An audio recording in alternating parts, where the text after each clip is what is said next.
Welcome back, everyone. We are here for day 5 of the Certified Cloud Security Professional Bootcamp from Go Cloud Careers, completely free to you. My name is Michael Gibbs. If you're just joining us new for the first day, I'm the CEO of Go Cloud Careers, and I've been every kind of architect you can think of, a lot of network architecture, a lot of security architecture, a lot of enterprise architecture from my background. I am joined by our Chief Technology Officer, who's also a Cisco Certified Internet Expert, Mark Milovanovic, and he is going to be here in case we want to get really geeky or really technical. Mark and I both love to get geeky and technical, but he spent more time as an engineer where he got super technical, and I spent most of my life as an architect. So we bring both sides of it. So we're going to be discussing cloud platform, infrastructure, and operational security today, which I'm always happy to talk about, and these things are fun for me. And we'll keep the usual format where we'll speak for approximately 20 minutes. And then after the 20 minutes of discussions that we actually have, we'll answer questions. And it'll be, when Mark and I kind of feel 20 minutes, so it's not exactly 20 minutes, but we'll make sure that we constantly stop and ask questions to make sure that you keep learning along the way, because we want to help you, especially if you've got questions related to the content. Mark, let me kick it over to you for a minute or two, and then we'll begin. Welcome, everybody. We made it to Friday, which means we already have 4 days behind us. There's a lot of things that we learned. Some of them might have been familiar to you. Some of them you might have learned for the first time. In either case, it really demonstrates how we can come together as a community, pay it forward, and have fun learning the technology and understand how that technology eventually gets associated with the business drivers. If this is not, let's say, your 5th session with us, but it is your first session, I would encourage you all to take a look at the description box under the YouTube video, and we'll also make sure that we'll have a link in the chat box. Go ahead and download the free study guide. It's an accompanying guide to the different sessions that we have here day in and day out when it comes to the bootcamp. And you can follow along as we're going to take a look at page 163. So that's going to have to do with infrastructure security and cloud platforms. And I can guarantee everybody today, we're going to have some really, really interesting things. Everything from gauging from talking about compute to networking.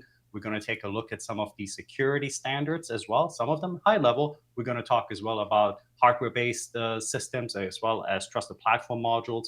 So there's a lot of cool stuff that we're going to be taking a look at, and I hope everybody's excited. And I'm going to kick it off with everybody. I've seen some of them already have put the hashtag CCSP into the chat. If you have not done so, please go ahead and let us know that you're here. And at the same time, let us know where you're from. It's always nice to see an international community join us. Absolutely. In case you're new to us and you're new to our audience, we actually have on our channel completely free a free CCNA program for the Cisco Certified Network Associate. We have a completely free AWS Solutions Architect Associate Training Bootcamp on our YouTube channel, a completely free AWS Advanced Networking Bootcamp, which actually took 3 CCIEs and a CCNP to put it together, and a couple of network architects. Is free on our bootcamp on our YouTube channel. And we even have an Azure Solutions Architect Expert full course on our channel. So it's all free. If you're not familiar, just make sure you go and check it out. So we will get back into the content now. So give us that hashtag CCSP. Then we know you're awake, alert, and oriented as well. And we will begin.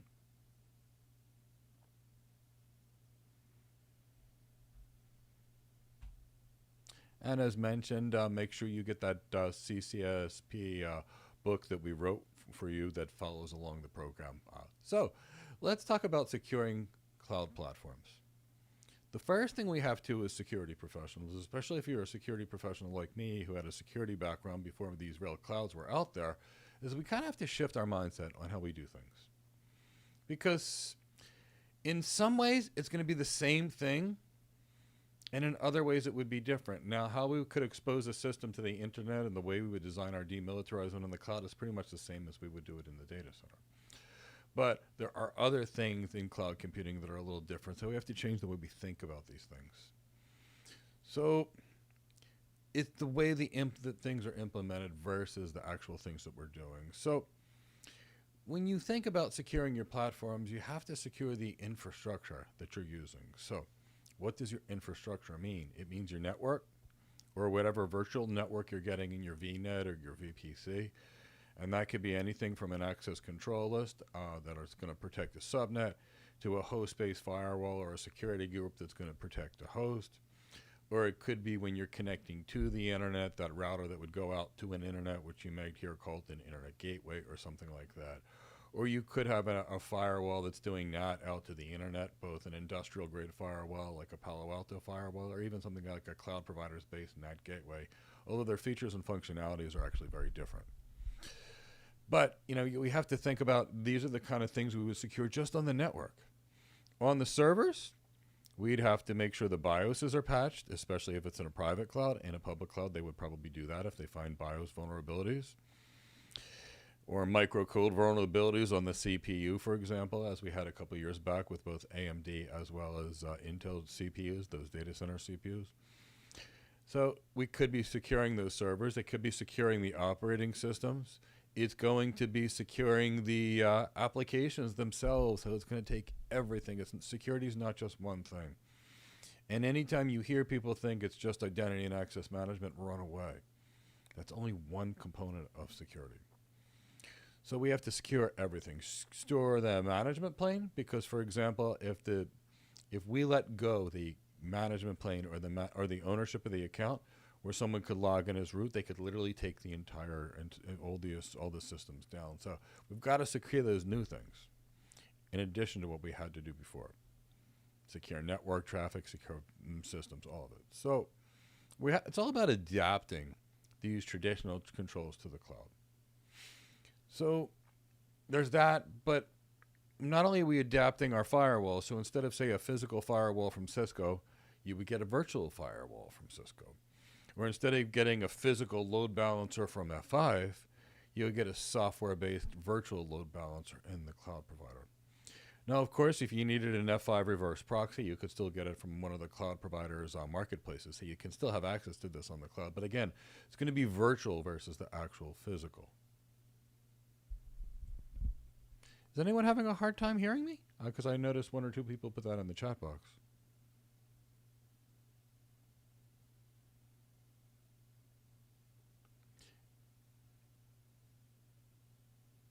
Salman, you're welcome. De nada. So if anybody's having trouble, just let me know, and we can do what we can to try to boost my audio. So let's talk about things that we can consider. So anytime we can do things that are ephemeral, the data is actually going to you. So it sounds like there's a volume. So yeah, let me go adjust the volume real quick. There's some things I can do on my system. Oops. Advanced audio.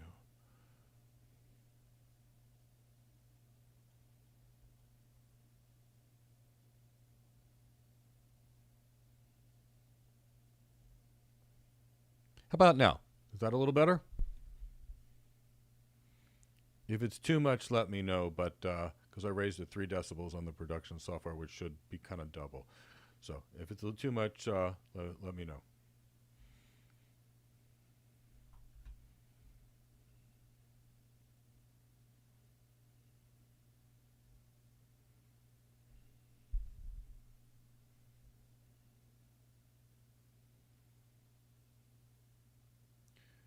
Well, I haven't gotten a response to Mark's.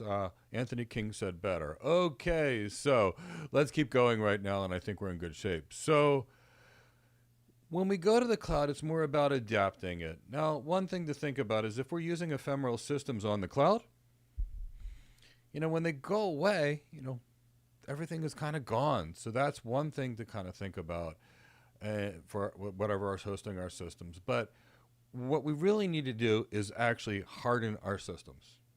So hardening our systems means removing the weaknesses in the system or the vulnerabilities in the system. So that could be a couple of different things. On an operating system, it could be shutting down unnecessary daemons and unnecessary services and removing unnecessary packages and putting a firewall. Hardening our routers might be within some of the network devices would be, limiting who could actually get into the traffic, maybe only allowing them in from, say, a specific subnet. Then on those routers and switches, it could be authenticating the routing protocols. It could be encryption over everything. It could be microsegmentation. It could be rate limiting. It could be QoS. So there's so many things that we can do to harden each component of our network. And we have to do that in every environment. In the cloud, it's slightly different, but we still have to be. It's still something we can. It's still something we have to deal with. So, when we design these systems, we have to think about how will we audit them as well, because in a traditional environment, it's so easy to see what we're doing. We own the entire network. We can stick a protocol analyzer or a sniffer anywhere we want on it. We can look and see. We can go to those devices. You can't go to the cloud provider's data center. You can't go look at the BIOS on the server. All that stuff is hidden from you. You're seeing a hypervisor. You're actually seeing a management interface, or you're connecting via an API. So you're going to design for the way you can best at least audit and see what you're doing.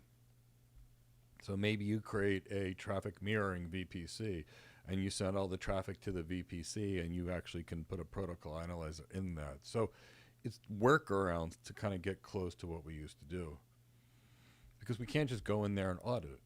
So we still have to, these systems are designed for cloud providers to sell access to systems in a mass-produced manner. So everything is constructed in a very shared environment. So the networking you have on the cloud provider is very limited. And in some ways, that's actually a good thing. In some ways, it's not. But for the most part, traffic is limited in and out of the cloud provider's environment and inside of the cloud provider. So if you're on the cloud, you can talk to your systems on the cloud, and you can go out to the internet and back, assuming you set it up the correct way. Now,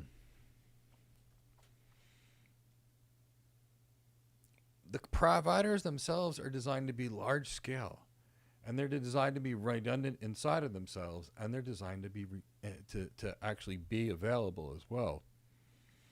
So they do have good protection against denial of service attacks. In fact, Microsoft withstood one of the biggest denial of service attacks in the entire world in history, and it was pretty impressive how well they did it.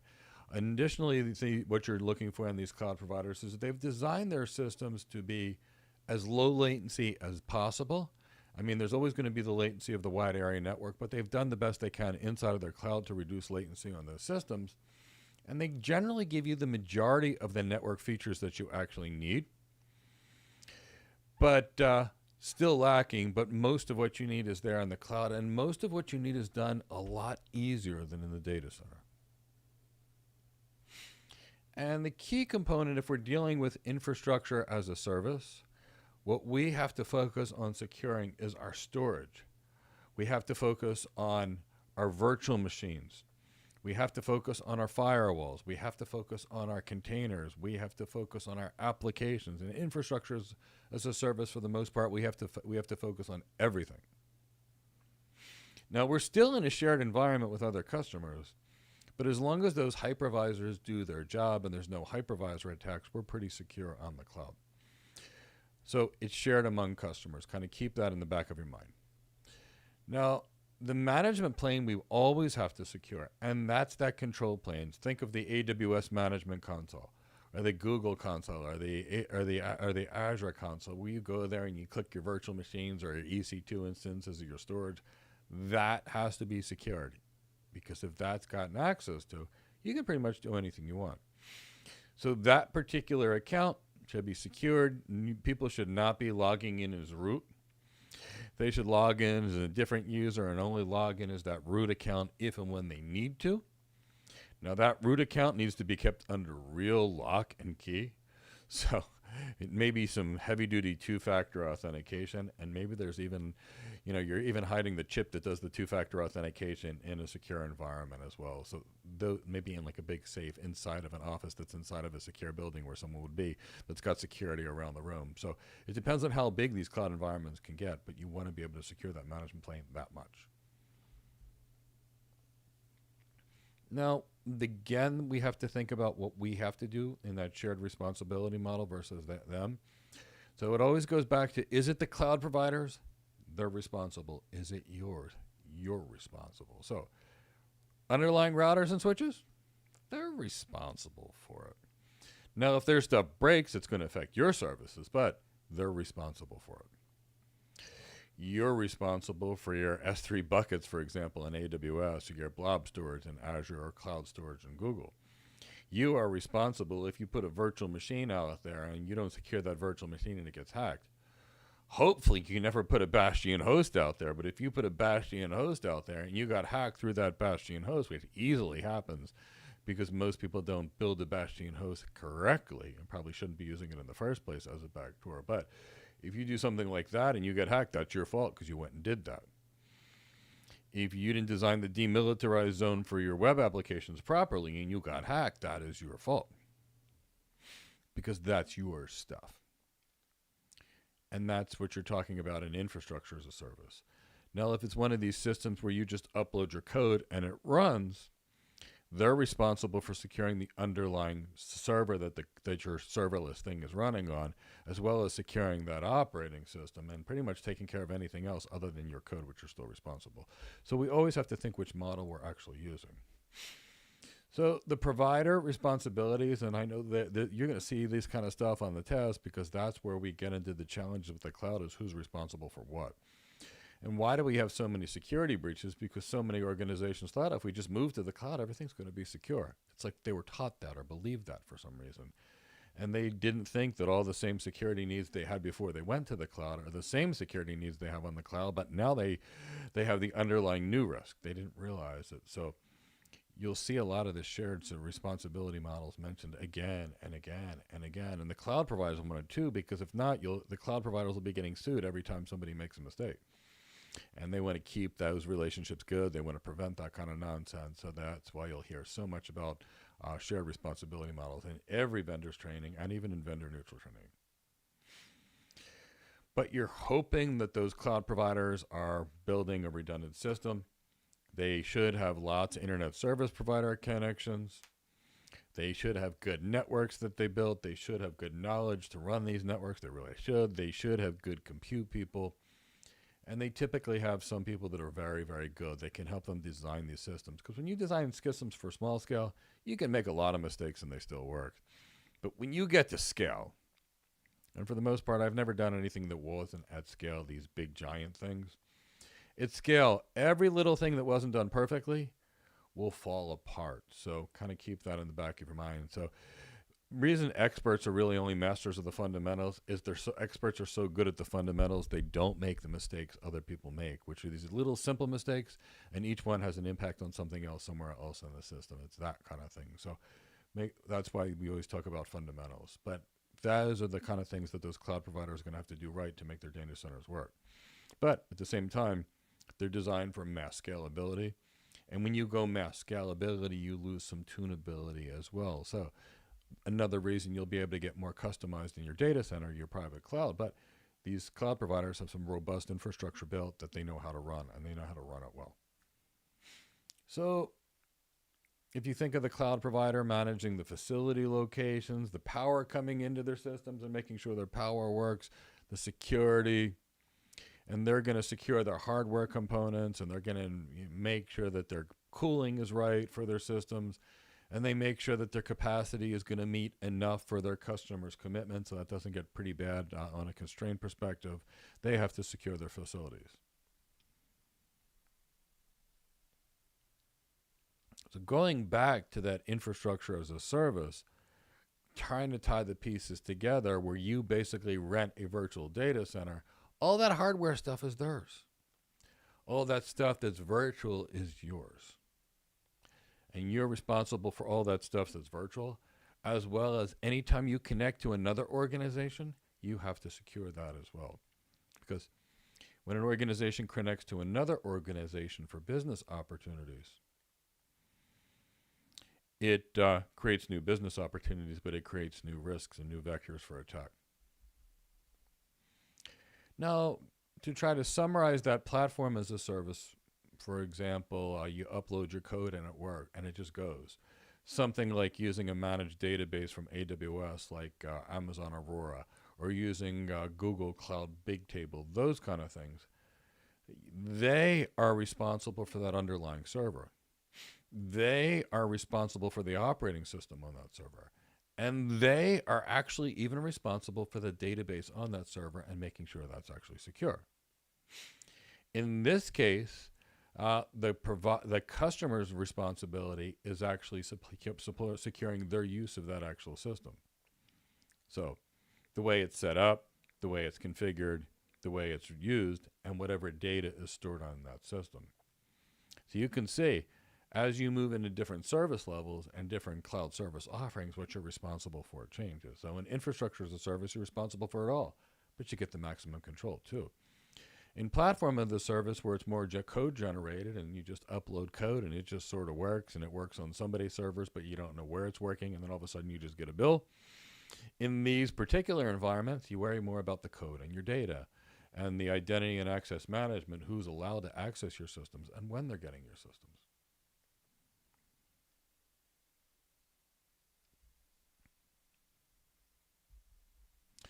Now, in software as a service environments, realistically here, this is like Google Office or a Microsoft 365, where you pretty much just sign into a website and you can access it.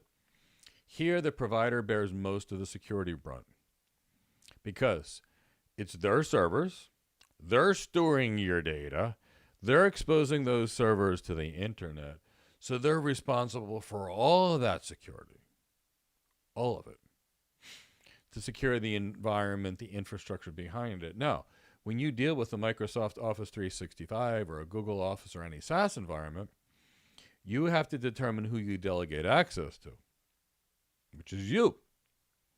So you're responsible for that, and you're responsible for any data you put into the systems and anybody that you allow to view or use the systems.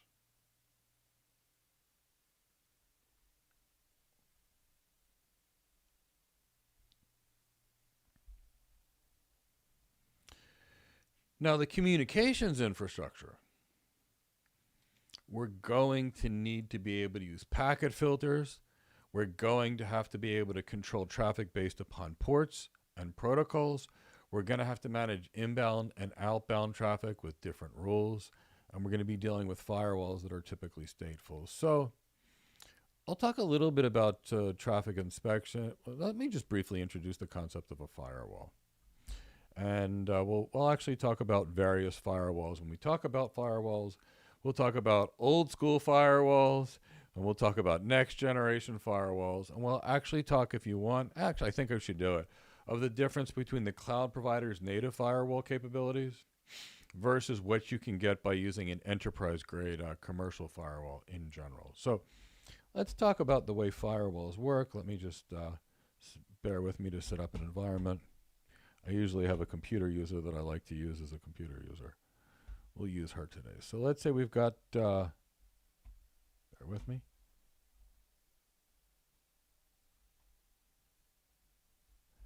So in this particular environment, we have a computer user.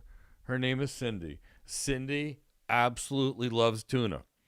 In fact, she eats tuna, she eats shrimp, and she eats salmon every single day. But she's going to be using the internet for our example of what a firewall is. In this case, Cindy has a firewall protecting her internet access. And the way a firewall works is, and let me just draw the entire internet first. We'll put the internet on here. If I can find my cloud. Okay, here we go.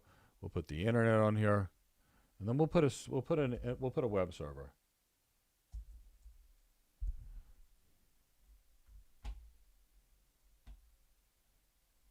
Let's pop a server over here, a web server.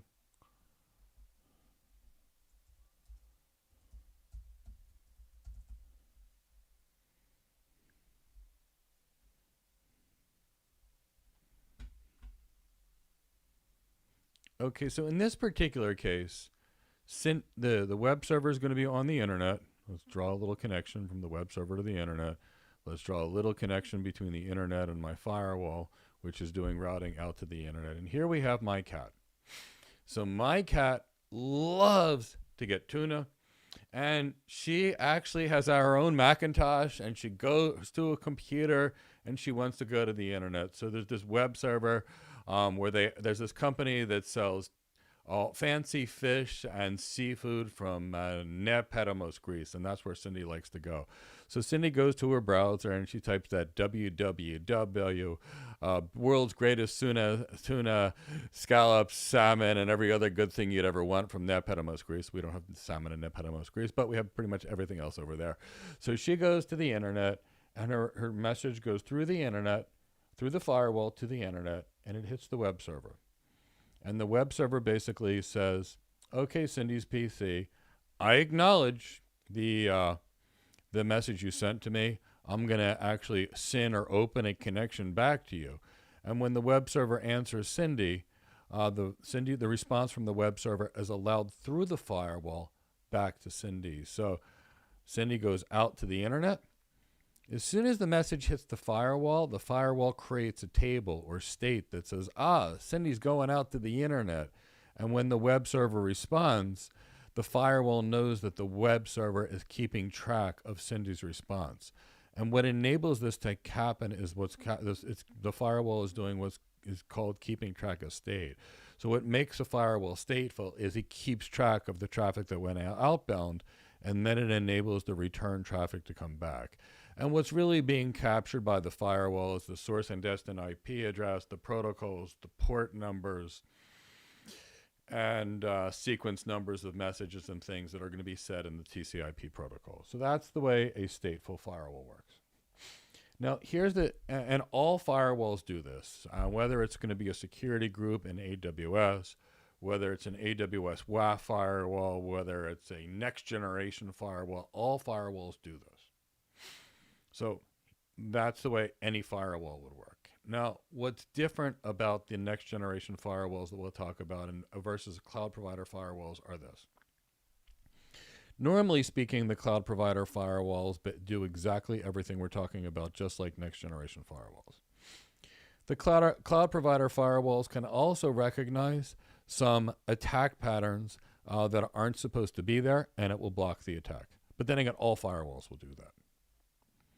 And with the cloud provider's firewall, you can actually sign up to a third-party service, and the third-party service will say, if a firewall has seen a particular attack pattern, it'll have a signature, which it'll get from the third-party service. The firewall will block that attack. So in all firewalls, you get what we're realistically speaking is the stateful benefit, where they don't allow incoming traffic in unless you permit it explicitly, and they allow all inbound traffic to go to the internet and come back. The next grade of firewalls is what's called signature detection, which means if the firewall is informed of a particular attack pattern, that it'll fight back. And that's kind of like the antivirus software you had on your computer, where a bunch of computers would get infected. So the antivirus companies would create a signature, and they'd push the signature to you. And everything was great until you got a new virus that there wasn't a signature, and then the computers of the network would be virus infected. That's what we're typically talking about. And those cloud provider firewalls have the ability to not only do the initial firewall thing that we talked about, but additionally add that, add that signature-based detection to things it would protect against. And that way my cat would stay protected. Let's face it, I love my cat Cindy. That's not good enough for me. I want my cat Cindy protected, so I use next generation firewalls. And here's what the next generation firewalls do. And this is why most enterprises choose to use them and not the cloud native firewalls. First, Cindy's traffic goes out to the internet, and Cindy's return traffic is allowed back. All firewalls do this. The next thing this firewall will do is it'll recognize signature-based attacks, just like the other kind in the cloud provider. If an attack comes that's in a known pattern, it will block it. Again, that's great. It's not good enough. Here's the reason I use next-generation firewalls to protect my cat, because she's super important to me. Now, all of a sudden, a new kind of attack just comes on, and something's happening, and the firewall is being hit, and it just doesn't feel like a normal day or a normal pattern of behavior. The firewalls themselves say, stop, and they activate their intrusion detection, and they'll block a flow, they'll block something, and they can recognize attacks that they've never seen. So that's why organizations typically use next-generation firewalls, because of those reasons. That ability to adapt to unknown and unknowable threats. And that's called anomaly detection. Some of it uses AI or machine learning patterns. And it's basically speaking like when you use your credit card. I remember early in my architect career, especially in those days where we didn't have high definition video, I literally left my house, and I had left my house in Palm Beach. I went to Washington, D.C. I went to San Jose later that day. The next day I was in London. And as soon as I got to Dubai to go check into a hotel, my credit card was shut off, which thankfully was no big deal because I carried extra cards just in case that happened, because it was always a fear of mine. You're in another country and your credit card gets shut off. And obviously the bank thought it was fraud because they didn't think a normal person would be in that many places that week. And I told them it was fine, and they reauthorized my card. And then after that, the bank learned that I travel a lot and not to block things unless I stop traveling for a period of time, and then block until proven otherwise.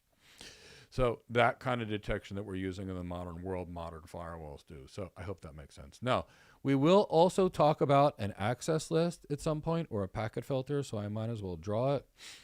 An access list is, or a network access list, or a packet filter is just this. It's a light rule that that you would put on the routers. You could put them on many devices. You can use them in the cloud providers. And realistically speaking, on the router, you'll create a rule that might say, allow. Hold on. Allow. Ooh, this didn't look right. Any, if you want it to be, any source address to reach destination 192.168.1.1 protocol TCP port 443. So with an access list, we're basically creating something on the routers to protect the subnet that we can set up to say, let anything from any IP address reach this. Let's pretend it's an internal web server that's on TCP traffic port 443. And that's what an access list would be. But what happens is rules are evaluated in an access list, and the packet goes through the access list. But there's no state on an access list. And since there's no state when the packet goes through the access list, if you wanted to send return traffic back, it'll be blocked, assuming there's an access list in both directions, because there's no state. So because of that, if we're dealing with access lists and a non-stateful firewall, we just have to apply the access list in both directions. It says, allow traffic coming from this source IP address, 192.168.1.1, to be able to go out and reach anything we want it on the other side. And that's all that we would need to do. But that's the difference, typically speaking, between an access list and a firewall. They don't go quite that much into this depth inside of this certification, because it's more of a higher level certification, more of an architecture type certification. But I thought that would make sense, because you really can't design secure infrastructures without understanding next generation firewalls, that type of thing.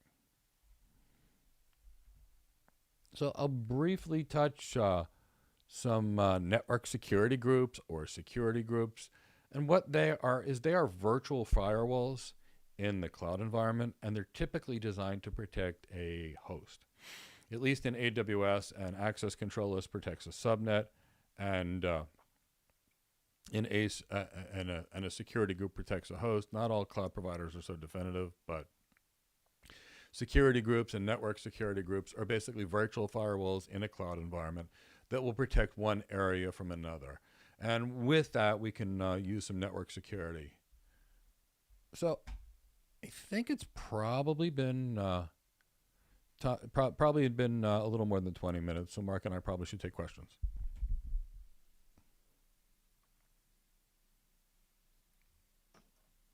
All right, let's take a look and see what questions we have available.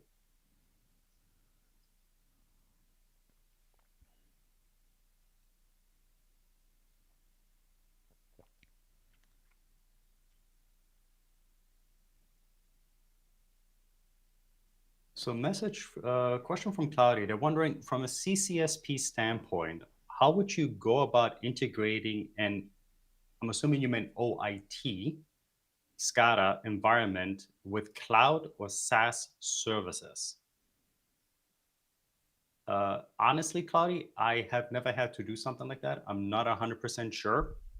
But generally speaking, you still are going to have to take a look at the same security and compliance, and as well as the integrity when it comes to these systems. Just generally speaking, it's not going to be a huge thing that's going to be covered in the CCSP. As a matter of fact, I think SCADA is mentioned maybe once in it, so it's not something that you will have to get into too much. One of the important aspects, if you do have anything like that on your side, is you just want to be able to integrate it within whatever analytics tools you are using, because you do want to be monitoring these type of devices as well. And that's probably from a planning stage in the CCSP as far as you would have to go. All right, let's take a look at our next question here. From Wayne Collier, they're wondering, by virtual firewall, do you mean an appliance in a virtual machine? Well, exactly. So what we're actually doing, and if you want to call that an appliance, I guess you can call it an appliance. To me, an appliance is a hardware device that has specific hardware cards and has software cards. They technically call it an appliance when you install any kind of software on somebody else's virtual machine in a cloud environment and to try to make it feel like it's hardware. So yes, what'll happen is you'll be getting the same software that runs on an actual firewall running on a virtual machine, and it'll be ported and compiled for a different system, but that's what you're having. So you'll basically get a virtual machine with a couple of Ethernet cards in it, and you'll be using the CPU on that virtual machine to be doing all that firewall functionality. And it's exactly the same software, but it's in a virtual appliance, if you will. And that way, if you needed the features and functionality of a really good, a really good reverse proxy, you can get those industrial features out of an F5 reverse proxy. You want a checkpoint firewall, you can use a checkpoint-based firewall. You want some Palo Alto firewalls, you can get some Palo Alto firewalls.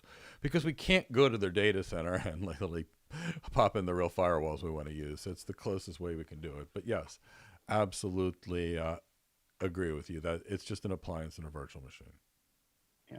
And to also give you a little bit more context there, Wayne, another way of doing it is actually having the firewall be a type of virtual machine. And then that way it's being put in path in whatever kind of virtual machine manager you're going to have. If that's KVM, you got KVM. If it's at some type of ESXi or vSphere from VMware, well, now it's Broadcom, it would basically look like a traditional kind of virtual machine. And you can also do so, I've actually seen this done plenty of times, is where you will take a compiled version of this virtual firewall, and you would actually load it into the process on a physical device. For example, this is a very common implementation technique when you look at something like software-defined networking, when you want to have it running on the specific machine, but you don't want it running in hardware, you just mostly want it running in software. So that's what you can also kind of see in the wild. And for anyone who is interested, I'm going to throw a little bit more technical jargon out there. We technically call this a network function virtualization. That's what the technical term for this is, when you're just virtualizing different type of physical hardware devices into something that you can run logically. And that way gives us also some auto scaling. Great question, though. All right. I don't believe we have any more questions. I did want to say, I did mention it already in the chat, if you do like the session so far and you've enjoyed what we've been presenting, I know Mike went a little bit deeper than what you'll ever need for the CCSP when it comes to even just how firewall, statefuls, and next generation type of work. Be sure to hit the thumbs up button on the video below to give us a like, and to let us know that you're still hanging around and so forth. Give us a hashtag CCSP, please. That also always lets us know that you're around, listening, being attentive, and wide awake. There was a song called Wide Awake. My wife made me go to a concert and they had a song called Wide Awake. But then again, I've been married for 28 years. I don't pick my own concerts. All right, looks like we have one more question that trickled in. Let's see if we can tackle that one before we move on to the rest of the content. And that was mentioned by Foolish the Crow. They're wondering, would you please clarify all of the points in our infrastructure where firewalls are typically placed? Do you want me to give that a shot first, Mike, or do you want to give him your? Why don't you take that first and talk about some of the places, and of course, you know where to answer that. All right. So Firewalls, generally speaking, are always going to be, and now I'm going to make this type of assumptions. I don't like to make them first, but considering there's frameworks and things that we have not discussed or not touched on in depth when it comes to CCSP, this is generally done at the edge of your perimeter. And that generally has to do with anything that's going to be outflowing either to your internet service provider or your wide network area service provider. So think of it at the edge. Now, the principles of defense in depth will generally have us have more than a single firewall, but not necessarily in parallel of each other. We're actually going to be stacking them. And the reason that we can do this is not necessarily that we're stacking physical devices. We might be stacking virtual, what we call contexts as a firewall, where we're kind of chopping up a physical firewall into multiple virtual ones. But we're doing that because we might have modules attached to that firewall, such as email checking, threat detection, might be URL inspection, DNS inspection. So they go further in. And that way, if one gets kind of breached, we still have an additional layer that can probably function as a defense in there. Another very common element where we have firewalls is in regards to our applications. So we will have what we call web application firewalls. You'll hear this funky term called WAF, W-A-F. That's also where we'll have firewalls because they're going to serve a bit of a different purpose than a general protection of our perimeter, of our zone, so to speak. It's going to be a different zone with some additional feature set. And then somewhat else, these are a little bit more simplified firewalls. We generally put them at our endpoints. So we call these endpoint detection response. And then as a global, we call them generally extended detection response systems. So that could be your simple things such as you always see like something like CrowdStrike would be more like an enterprise grade. But if you have, like, say, a home PC, you might have something like ESET or maybe Norton or Bitdefender. And then those type of firewalls are going to be more looking at the local processes as how they run, look for anomalies, look for behavioral checks. And you're also going to have the checking of actual hashing or these digital signatures to see what's happening. But generally speaking, when it goes onto the endpoint, you're stacking antivirus on there, malware detection, some additional things that are going to be special built for a particular endpoint system.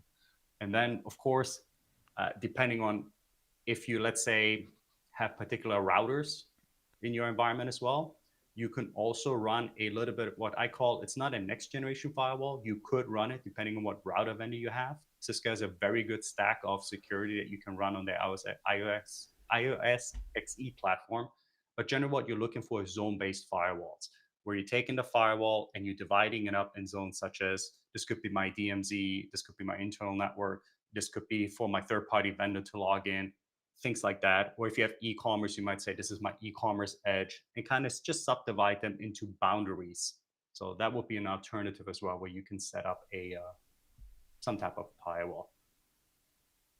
I know that's a lot to visualize, but those are some of these points you can set them up. And Mark gave you just some of the uses that you would use a firewall. Yeah. For example, if you were connecting two VPCs together from two partner organizations, you would use a firewall. If you had a supply chain with 3,000 organizations, you'd have a lot of firewalls that were going on out there. You know, you can firewall business units off from each other. If you connect to two clouds, you may want to firewall them off from each other, where you only allow the traffic that should go through between them, but not the remaining traffic. So if one cloud gets attacked, the next cloud doesn't get. So, you know, this is the kind of thing that takes a lot of thought and a lot of planning because, okay, we put the firewall here. Great. We gain this, but we lose this. Now, what happens when we move the firewall here? Well, we gain something and then we lose something else. So even connecting to the internet, you know, you gain something having your firewall between the internet service provider and your routers, and you gain something different if your firewall is actually behind your routers. So there's two things that you can do. So lots of planning that has to go into it, and that's kind of the things we do in architect training. And while this course is focused towards architecture, that's a much bigger decision to think like that. These are, but we're going to try to keep it as much as we could certification focused, because otherwise Mark and I could literally spend 8 hours a day for the next 6 weeks on firewall placement and ACO placement. And if you were a security engineer, you'd need that. And there's variations, right? There's also variations now if you have workloads in the cloud or if you have workloads into your data center. You may opt not to go with a traditional kind of what we call full stack firewall, where you have one single point where things get funneled in, they get checked, and they get punted out. you might go with more of a cloud delivered type of solution. It could either be one that's tied with network as a service and security as a service, and we generally call this SASE. So this is the Secure Access Service Edge. And if you just have the security piece, you might hear a term also called SSE, which is Secure Service Edge. In either case, these are going to be powered based on cloud technologies. So that we're removing the perimeter and then allowing our security stack to be up in some type of cloud environment. You could theoretically also do this in your own private cloud environment, your data center, to provide these kind of like transnational services so that you're eliminating the idea of that location is the only necessary thing to be actually implementing in your security posture. There seems to be one more question, but if we want to pull that question up, it's from Kennedy. I believe that has a little bit more to do with actual cloud architecture compared to the security mic. But if you want to take a stab at it, it says, can you go through the workability of the cloud architecture? I actually don't understand the question. Is he asking how we would design a cloud architecture? Is he deciding how we would secure the cloud architecture? I really don't know what he means. I don't think we can answer it right now. So, Kennedy, I do want to answer it the best I can. Kind of clarify what your question is in the chat box, and my team will try to compile it for the next question session because I really do want to be able to help. But I don't actually understand the question. All right, we'll wait for your follow-up, Kennedy. So let's get back to the content. Give me a hashtag CCSP. That way I like to know that everybody's out there awake. It's probably good for the algorithm as well. So I kind of hope this kind of helps.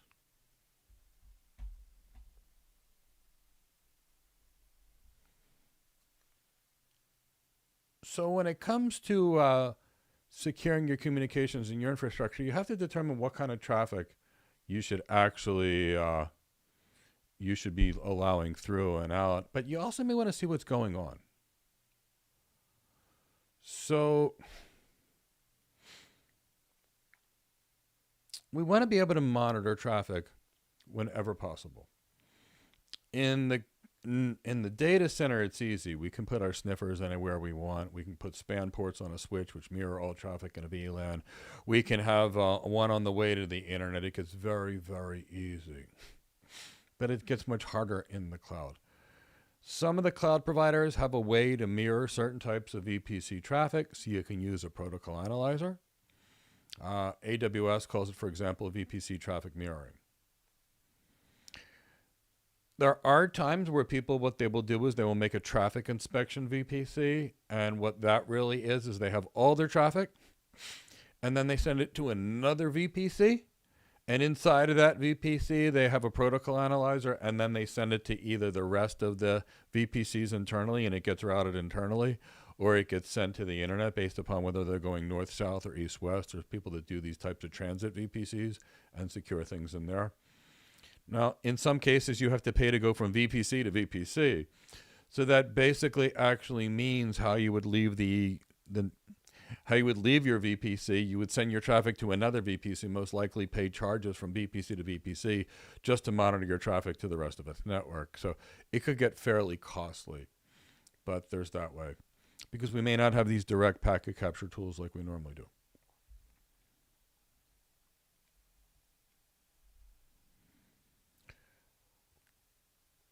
When it comes to certain types of technologies and how they'll be accessible, we can also think about geofencing them. So what I mean by that is we can determine who we're allowed to do business with and who can see our systems. Now, in the private network, it's easy. You don't share routes. You have your own firewalls. You know where your traffic is going. But how about the internet? Let's say I have a business that sells super mission critical encryption that I can only sell to the US, Canada, and England and Australia. And I can't sell it to any other country other than that. Well, if I have my business up on the internet and this type of encryption that I have is not exportable outside of these countries, I don't want people trying to buy my product. two problems happen if they try to buy my product. One is if they buy my product and it gets shipped and it's illegal, the CEO goes to jail. So that's not something the CEO wants. They don't want to be fined either. Again, that's not something they're looking for. But the second side of it, imagine having a business and having people hitting your systems all day and you paying for them to use your systems when you're not allowed to do business with them anyway. That's one of the reasons we would use geofencing. So if a company has a product that's not legal in a certain situation, they can use DNS to not allow to block people from being able to use www.whatever the company's name is.com and actually finding it. But they can also do that on their content delivery networks to kind of block that from actually going as well. And they can use firewall rules to actually block certain IP addresses coming from certain countries as well. So there's lots of ways this geofencing can be done, but I just wanted you to think about it. Now, when we come into models, there's various models on how organizations could maintain security. One model is zero trust. Now, if there's an architect training, we could go deep into zero trust. But for the purposes of this course and this certification, here's what I want you to think about with regards to zero trust. And if you've got more questions, Mark can get pretty geeky with you on it because he really can. But the key here is to make sure that it sort of follows that old Ronald Reagan trust but verify, which means Mark wants to access something. I have to verify that he's Mark every single time and that he has the right to access the data every single time. So that's typically your zero trust. It's typically easier to implement in the cloud because much of zero trust is related to IAM. Many of the reasons that we actually needed zero trust is because in the cloud we don't have anywhere near the barriers or the perimeters we have between us and other people like we do in the data center. And that is a massive security weakness. So since we can't do a normal grade of security, we have to get involved into zero trust, which can actually help us. Truth be told, if we can implement a defense in depth and a zero trust at the same time, we're probably going to get a lot better security. But zero trust, where basically every single thing is verified before it's used, and systems are trying to be as segmented as possible. Now, in the cloud environment, we have basic firewalls. Those cloud providers give you basic firewalls. So a security group, a web application firewall. But as we talked about, you will have many more robust, many more significant, many more enterprise-grade options to choose from your big security vendors. We talked about it before, but I just want to go through the content to make sure I didn't miss anything from a certification perspective for you all, is that next generation firewalls deal with that intrusion detection and intrusion prevention. They're kind of like watching all the time. I see something, it's like having a cat roam the room and all of a sudden the mouse comes out and the cat gets it. Well, that's kind of the way I've always viewed intrusion detection and intrusion prevention systems. Aggressive cats protecting the room from rats, mice, that kind of thing, just running around. They see something, they attack it, and then they actually leave.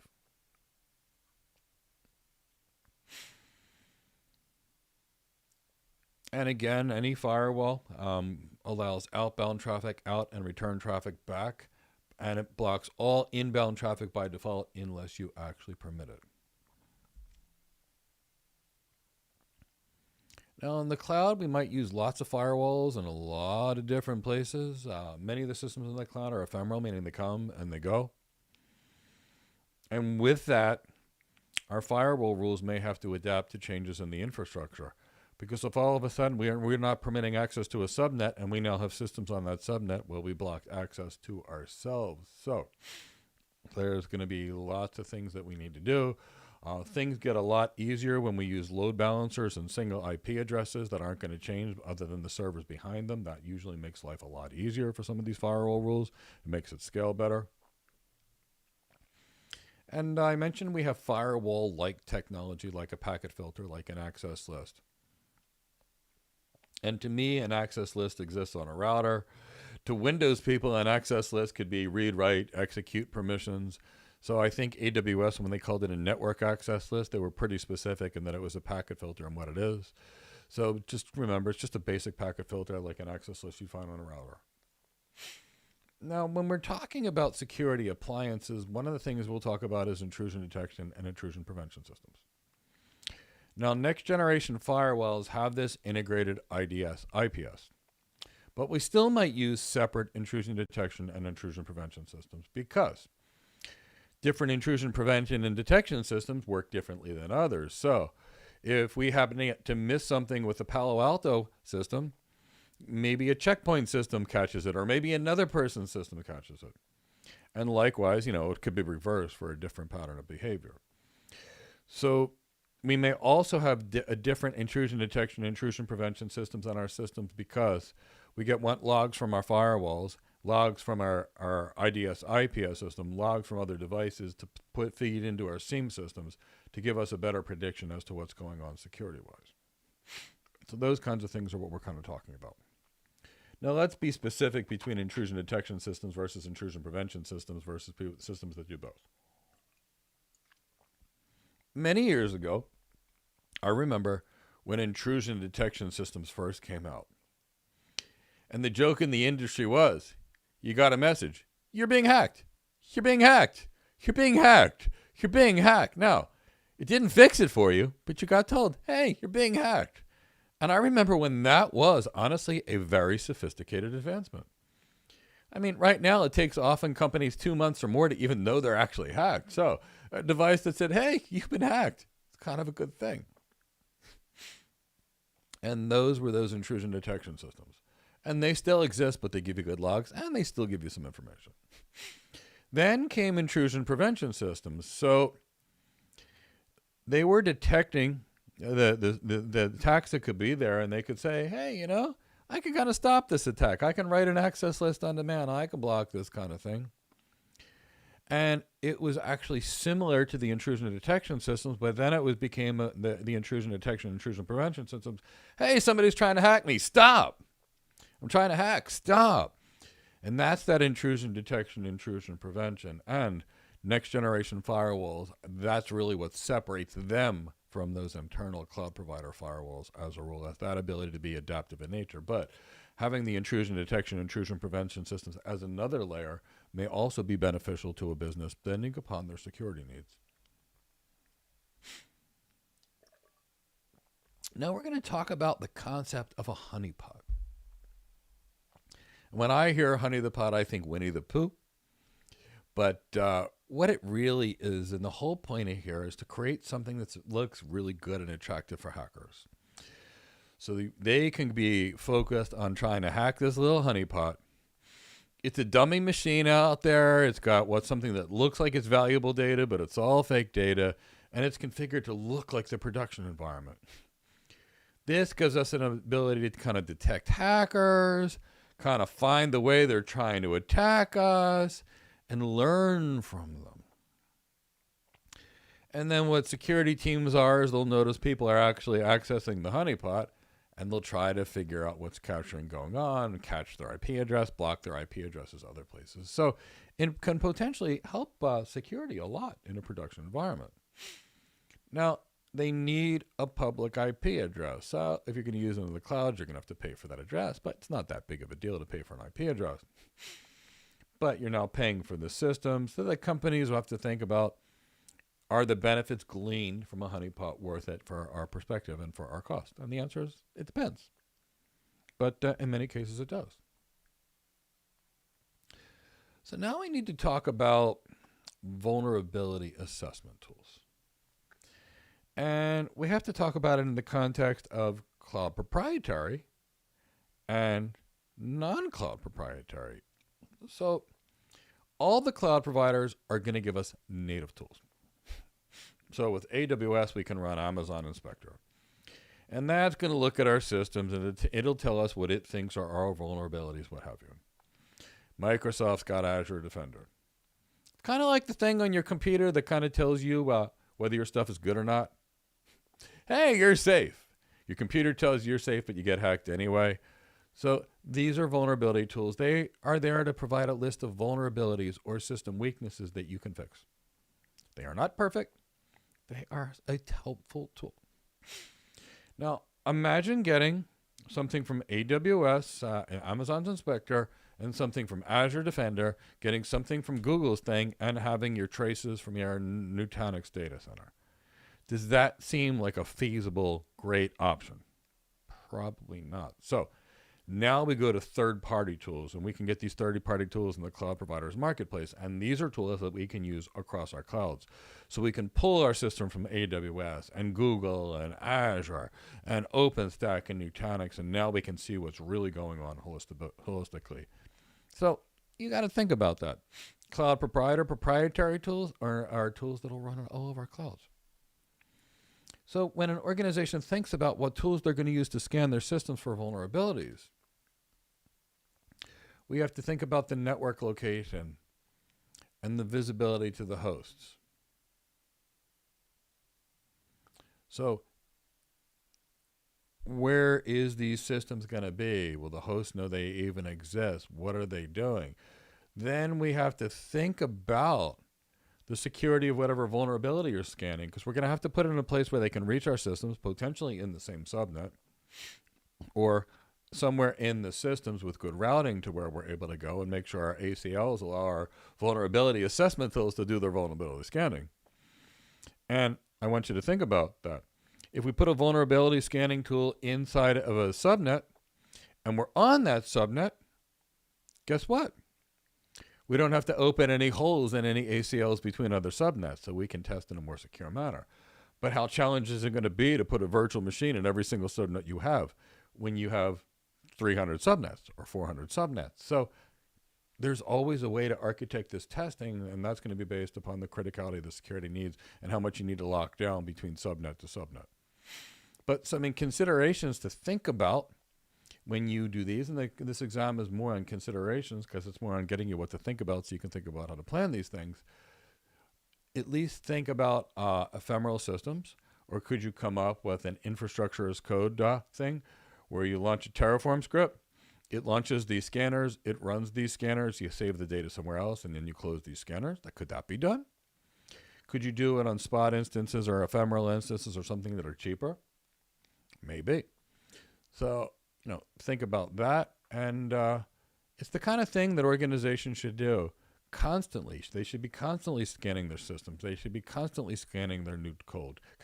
Anytime an application is going to be released, they should run constant vulnerability scans, and hopefully they find them. Now, we also have to think about securing the hardware and the compute. So in our data center, we've got to secure it. But you know what? We may actually have just the building, and the building may be connected to the cloud with our direct connections or IPsec tunnels or what have you.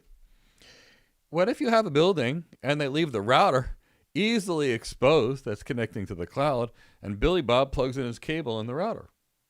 Well, that's not going to be a good thing, especially if it's a layer 3 switch with routing capability. It just happens to by accident be in the right VLAN. He's now accessing the system, so this might be a problem. So hardware must be secured, whether it's the room that's connecting the organization to the cloud, where their routers are, or any of their networking gear, or their servers. It has to be secured. Now, inside of the cloud, all that stuff needs to be secured too, but we can't actually go there. We are limited in our hardware access to the cloud providers themselves. So we may have to deal with certain key areas that we can actually do. Things like hardware security modules and trusted platform modules. So when it comes to encryption, we've got to do something for these keys. And we may often want to use what's called a hardware security module, and they're used for generating, storing, and managing cryptographic keys. They support all the cryptographic uses like hashing and digital signatures and encryption and decryption. They can be critical for securing sensitive secrets in the cloud. They can be provided by the cloud provider as a dedicated service, or you can actually have dedicated hardware devices from the cloud providers themselves. Organizations that have really high security needs and compliance needs may have their own hardware security modules that they run outside of cloud providers. But think about this. Everything is encrypted. What happens if you lose your hardware security module? So you will need to have a redundant and a backup hardware security module if you apply too many things to security. Because if you do, and all of a sudden you can't use your security module, when you don't have access to anything, and that is also no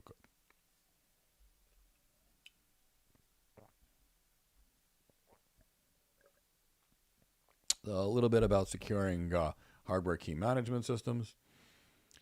You have to determine whether it makes sense to have an organization to have their own or to have their providers. And a lot of that is based upon the necessity and the security of their systems.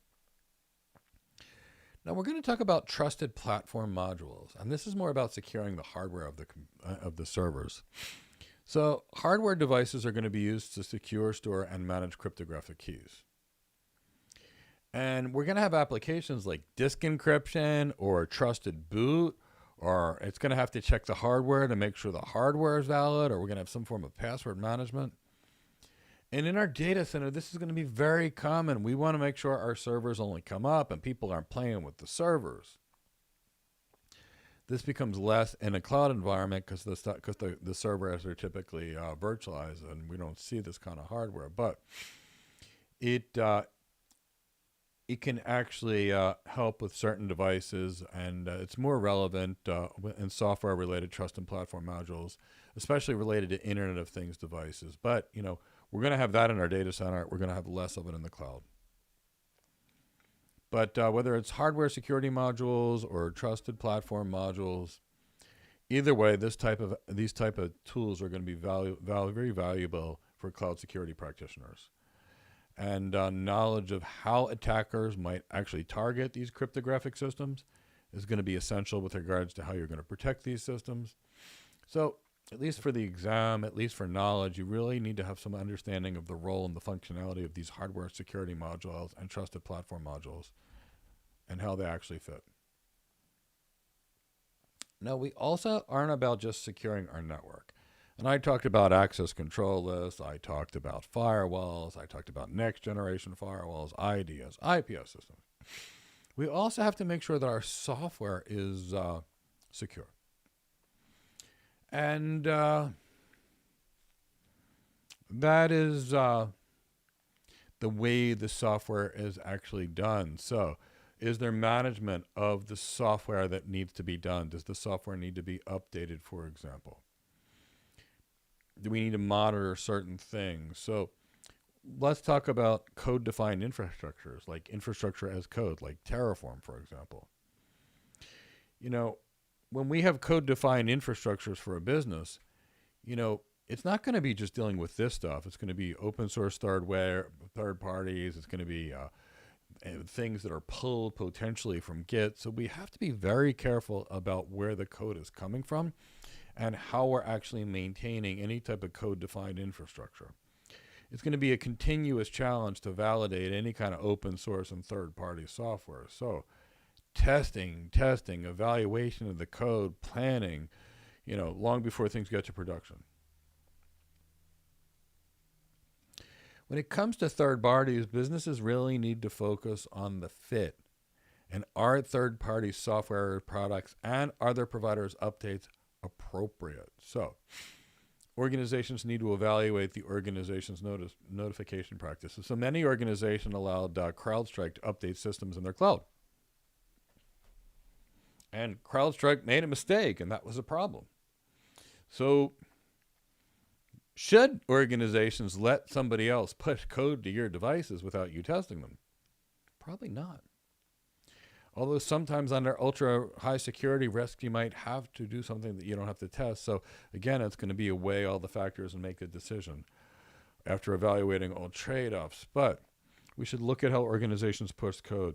What is the effectiveness of their code? When they give us code, is it good? Is it usually good, or does it have a buggy problem with it? So we always want to think about that. And in businesses, it's not like personal computers. For example, in a personal computer or a Mac, Apple says you got a new update, and if you don't update it, all of a sudden your system starts to get quirky, you update it, and all of a sudden it's fine. At least in my system, you're constantly being told to update. Businesses may not be able to update, or they may test a patch for weeks before they think they can deploy it, or determine that patch is not good for their actual other systems and it'll wreak havoc with the other applications they have. So businesses have to slow this stuff down and really think about these kind of places.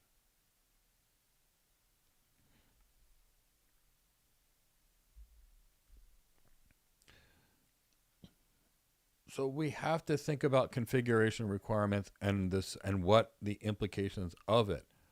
Because we may have a functional configuration, but what does that have? What does it leave open? What does it not leave open? We have to think everything through. Which generally means when we're installing something, we probably should read the vendor's documentation and what it's actually telling us to make sure we configure it correctly. And actually, I mean, I train architects, and architects typically don't configure, but there's a lot of engineers that do. And we need people to do things. So I don't want somebody watching a YouTube video to learn how to configure. I want them to learn the tech and then go to the manufacturer's documentation every single time they deploy it. And here's why. They change one or two commands in the manufacturer's documentation. You don't know it, and you create a weakness in the system. Spend 5 minutes in the documentation, save 5 hours on the engineer side troubleshooting later. To me, it's win-win. Always like when people double check before they actually do. Measure twice, cut once, that kind of thing. So when we receive updates, we have to ensure that we got them. We need to test the updates in a pre-production environment, meaning not production, where it's going to be used. When we get in a new update, we should run a vulnerability scan on that new update and try to determine what other problems are we actually getting at that time. Because each new update probably creates a different problem in the system somewhere. And we need to pay attention to when systems actually send us messages, those kinds of things. Now, when we're dealing with non-commercial or open source software, that's different. So if we buy something and we pay for it, there's a much bigger expectation of it working and it being secure than if we just go to the internet and grab it free. And the people that made it on the internet are hobbyists, and it's not their main job. Now, that doesn't mean they're not as good. They could be better, or they could be not as good. But we don't know when it's open source. So organizations really need to think about, does it make sense to go open source and potentially unsupported, or does it make sense?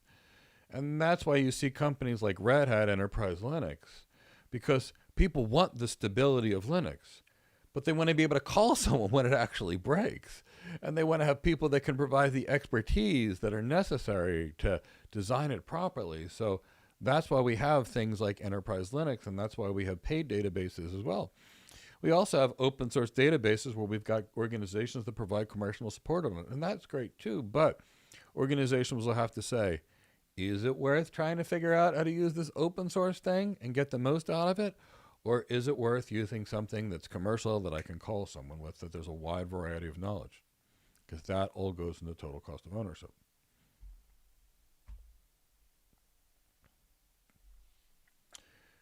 Let's talk about common code elements and dependencies. So from a security perspective, we have to think about the libraries of code that are there. And whether we're dealing with open source software or commercial software, typically speaking, there's various libraries of code that are actually used to create this application. And the way these are managed and the way they're packaged can actually have an implication on our security. So we really need to be able to analyze what goes into software. And there's software tools that'll literally say, okay, it's a little this, a little this, a little this. We need devices that can help systems manage what packages. So for example, if you want to run a certain application on your Ubuntu system, you have to have certain packages in place. So these package management systems can make sure that the systems have the right package. And then when there's a package on one of these systems that's vulnerable, it can push an update to these systems. So at the enterprise level, there's going to be tools for those. Because imagine trying to figure out on 80,000 users what level of patch they had on what system and how you could update it manually. I mean, that would just be pretty challenging. It's kind of more what we used to do many years ago when I started at tech. Spreadsheets. So when we're getting open source, we have to check, is it coming from a good source? If we're downloading Red Hat from an official, Red Hat's going to be from Red Hat. But if we're downloading where CentOS was coming from or Ubuntu was coming from, we really want to make sure that we're getting it from an official source. And When we download that whole thing, we want to verify the cryptographic hash of that image to being what it was initially and make sure we got data that didn't change along the way. Now, if it's not signed with the cryptographic hash, we want to verify a signature, because some software packages are signed with developer certificates or, say, a PGP, GPG kind of signature. And if we're dealing with high security environments, we've got to verify these signatures. And basically, we obtain the software provider's public key and we verify the signature that way. And because we always want to verify that that public key is authentic and that we trust the process and that we're getting trusted software. Now, it's not just about firewalls. It's not just about code. We have to harden the operating systems of our systems that are out there. So when you open up a brand new Windows or Linux system straight out of the box, or even a Mac, they're designed for convenience. For the most part, they give you access to being able to install any software you want with relative ease. They come with the right level of packages necessary for you to install your most common application. They come with a bunch of little things that it thinks you may want to see, everything from giving you news recommendations to, anything. Every one of those things that it's doing is a means to attack you. It's a potential weakness in the system. And in a production environment, a mission critical computing, we want to shut that stuff off. We want to get rid of as many unnecessary app packages, daemons, anything in the operating system that could be hacked. That's the first thing we need to do. So we need to come up with a baseline operating system, a baseline security image, and scan the system and have an established minimum standard. And once we have standard configurations, we use those configurations whenever possible, and we adapt what's necessary on a case-by-case basis, because there's never going to be a one-size-fits-all. So the baselines will be a starting point, but at least we establish a known good practice, and we at least know where we start from.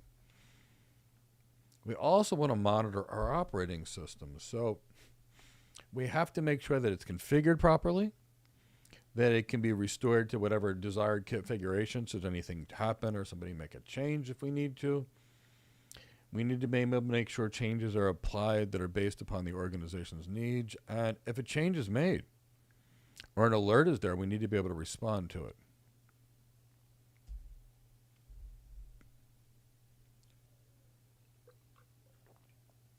So with regards to OS hardening, if something happens, we've got to remediate our systems, and we've got to find what that baseline is, and we want to get our systems back to that degree of security.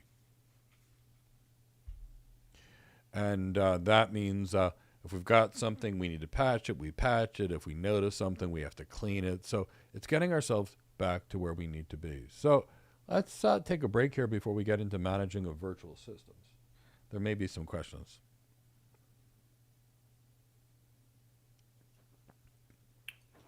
All right, let's take a look at the questions that came in.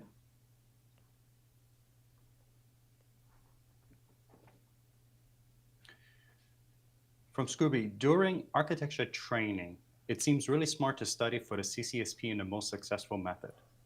You have that covered very well, in my opinion. May I inquire what business courses will complement this training? So Scooby Dell, the easiest thing for you to do is to take our course. But if you're not with us, here's what I'm going to tell you. Get an MBA. And here's the reason. When I look through my MBA program, there are 3 to 5 things that I took with me from every single course that I took. And when I was done my MBA program, I had about $100,000 of training that Cisco paid for in CXO relevancy training and sales training, executive presence training, emotional intelligence training, the ability to lead, the ability to exercise influence. Now, Scooby, if you don't know what you need to be an architect because you've never been an architect, I can't tell you which you could skip out on because you're not even going to know what you don't know. So if you don't know, unless you want to get architecture training from someone that can teach you, I would tell you to get an MBA. I think that would help you to give you the business. Then I would say get a job as a management and strategy consultant for a year or 2 to learn how to consult. And then make sure you learn the technology on the side. Now, if you're taught by people that create architects, you're going to know what to know, and you're going to know, okay, from my from my finance class, I need to know this. From my consulting class, I need to know this. From my program management class, I need to know this. But if you were going to try to train yourself, I'd say use an MBA as a starting point for your business acumen. Because it'll contain, literally speaking, the MBA will have about 50% of the business acumen you need. Because when people are talking to you about a certain set of compound annual growth rate, you need to know what that is. When you try to re-architect someone's business processes, which you have to do in most architecture roles, if you don't understand business processes or how to do it. So how do you select which things to learn out of business process engineering if you don't know what your job is? So that'd be my thought. So I'm going to invite you to next week's webinar where we can talk about everything you need to learn. I think it'll give you a bigger understanding of what we do. Because it's not like I can give you a list of 1,000 things, because you know what's going to happen? It's a little bit of 10,000 different things, but you may only need 2% of each one of those 10,000 different things. And if you can't have somebody to teach you what you need to learn, you're going to have to learn the whole thing and then try to figure it out later. That's and the reason why this is if you make a bad architecture decision for a hospital, the hospital will crash and people are going to die. If you make a bad architectural decision for a business, that business can lose $10 billion that quarter and 100,000 people lose their jobs. So same thing when you fly a plane or if you're going to do surgery. These are one of these things that's pretty hard to piece it together. I think you'll get a little more if you come to our How to Get Your First Cloud Job webinar next week. And again, it's free. But it's that much. And what I'm trying to say, and we're able to dwindle that down to 1,000 hours because we know what you need. But I don't want you to think that you're just going to buy a finance book and an accounting book and a marketing book and get there on your own. I'm not trying to discourage you. I just want to make sure you go aligned somewhere. If you don't know what to do, go somewhere. Yeah. And there, of course, will be a lot more information that we can give you when we have the Zoom session next week as well. So that will be really good for you to attend. From Foolish to Crow, they're asking, do intrusion detection systems, including intrusion prevention systems, usually come with a firewall service? It is a general yes. And I say this carefully because it used to be that these were separate systems that had to be interconnected via different interfaces. Today, because of how powerful hardware has become, and also the hardware that can power the virtual devices, many times they get tagged on now as services to the firewall. That does not mean it's always going to be there by default. Some vendors still tag it on as an additional service, which is going to be an extra charge.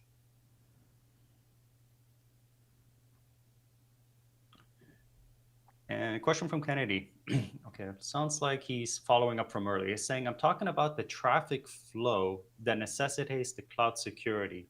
How does the traffic flow affect the security? You want to go ahead and answer that one first, Mike? Yeah, so Mark, I'm going to let you get in more into the technical specifics, and I'm going to talk more about security, and I'm going to do it from a physical perspective because I have that executive protection kind of knowledge as well. So I want you to think about it this way. Let's say you had to protect a dignitary. If on the way to that dignitary's house, that dignitary had a 100-foot wall around all of his house, and he had a door that you could walk through. He or she had a door, and you could walk through that door.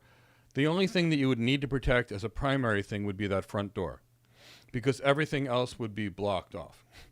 Now, if I needed to protect a wealthy person and they were living on a private island, and on that private island, the only way you could get to that private island was a boat or a helicopter, well, to some degree, I'm far enough away from civilization that the weak attackers aren't going to catch me. But if somebody really wants to hurt me, they're going to be well armed and they're going to come in via a fast boat or a submarine or a helicopter. So now I got to protect the ski and the sky if that's the type of threat that I'm dealing with. Same thing if I had somebody in a building. Let's say they were a hotel, and the hotel had front doors, side doors, and a back door, and a couple other ways you could get in through the pool or the gym. Now I need more security in more places. So the way traffic comes in and the way traffic comes out determines the way you could potentially be attacked. And that's the reason that this will affect it. So I hope that made sense. Now I'll have Mark give you the more technical specifics.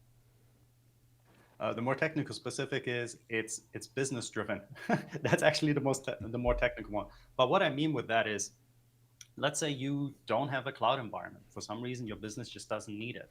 I know this is almost like sacrilege to say that somebody is not using the cloud, but these things happen. In that scenario, your traffic flow is mostly going to be what we consider either north and south traffic, meaning it originates from inside of your network and it flows out towards, generally we could talk, the internet. So at that point, then you as the architect would have to be in, let me think of it, I need to write language in this, in the clear in regards to that this is your only traffic flow that you're going to have. And the complication that you might have with that, and this kind of touches a little bit on the question that James brought up, if you have redundant firewalls, and let's say you have them in a configuration where they're running at the same time, in that type of scenario, you could have issues with how traffic leaves one way on one firewall and then returns on the other firewall. So you'll need something in that regards to understand that your traffic flows this way so that you can make sure that the different state tables are going to be in sync. So that is one thing. But if we're talking about now cloud security in general, meaning now you're basically removing that on-premise perimeter, what we generally need to understand is our complete traffic flow. Because in that case now, where are we going to place our security measures, our firewalls, our intrusion detection system, prevention systems? Those are the type of things we have to think about then, and then go with trying to place them closest to our workloads, our endpoints, our servers, and so forth. So it is at the utmost important that you, as the architect, do understand the traffic flow first, so that you can actually put the firewalls and the other security measures in the right place.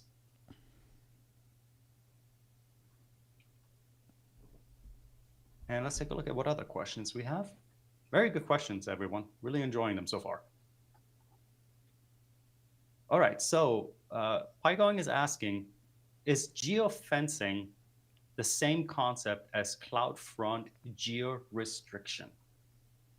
You wanted me to take a stab at that one first, Mike? Yeah, why not? Okay, so Python, when we're thinking geofencing, you have to think about something that is broad in scope. So a very easy way I think of it global, because it could be any country, it could be any subset of countries that the particular traffic might come from. When we're looking at CloudFront geo-restrictions, we're talking something that is very specific to content delivery networks. So it is more of a localized or restricted area that this can happen. So I'll give you a very easy idea too. When you think about the technologies that are involved in either geofencing or geo-restrictions, the geofencing is going to use things such as GPS. It could use Wi-Fi even, cellular, of course, mobile networks, and then something a little less often you see is like RFID tags. Those you can use for general understanding the broad location for geofencing. Now, when it comes to this geo-restriction or this CloudFront geo-restrictions, the predominant input that it takes is going to be an IP address, because it's just trying to figure out where can I get you to the close location so I can feed you up this particular application. So just keep that in mind. But similar, but they are different in that sense. Global, more local when it comes to geo restrictions. All right, let's take a look at the next question. And this is from Cloudy. They're wondering, in the cloud, would it be a virtual trusted platform module? Cloudy, trusted platform modules could both be the physical chipsets that generally get embedded on local systems. Most popular, you see them kind of embedded, generally speaking, on motherboards in computers and servers. What can happen, though, at times, you can also have software-based TPM.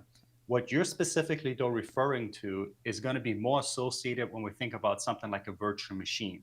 So if I wanted to, let's say, install something that's really gained kind of notoriety, is this idea that Windows 11 requires a TPM module.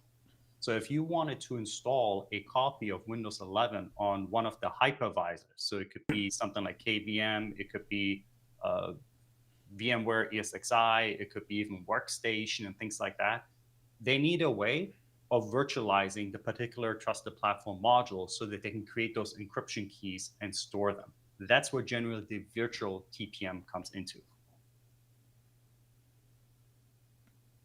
Okay, let's take a look at the next question.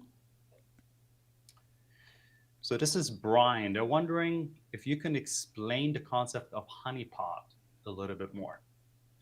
Yeah, why don't I draw it out? I think it'll kind of help.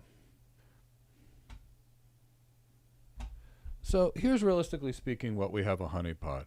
Let's say this device is your actual web server. We might actually place, and this is just in a real rough example, we might place this honeypot. And it's either we make it a fake web server or we make it look like a high value server. So if we've got and the point is we're making it relatively easy to attack on the internet. So if our attacker is focused on this, what our attacker won't be focused on is all this important stuff that's back here. So if we put something that's easily hackable that looks like a high value target, it keeps people focused on something instead of something else. It's much the way if you were going to commit a crime, it might be easier if you were to create a diversion. So if a hurricane were to come in while the hurricane's coming in, it might be easier to go in and out of a building unseen because there's a hurricane and no normal people would be out on the road. That hurricane would function as a diversion. So that's really what the honeypot is. It's a way to divert the actual attacker's attention off of what they should be focused on. And while they're in the process of trying to hack this dummy device, you're learning how they're trying to hack you. Kind of hope that helped.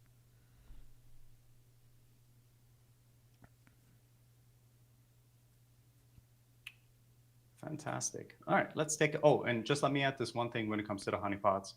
Honeypots are really good when you want to improve your defensive posture. Think of it like spying on the people that are trying to get into your network. So really good way to get data analytics if you're careful.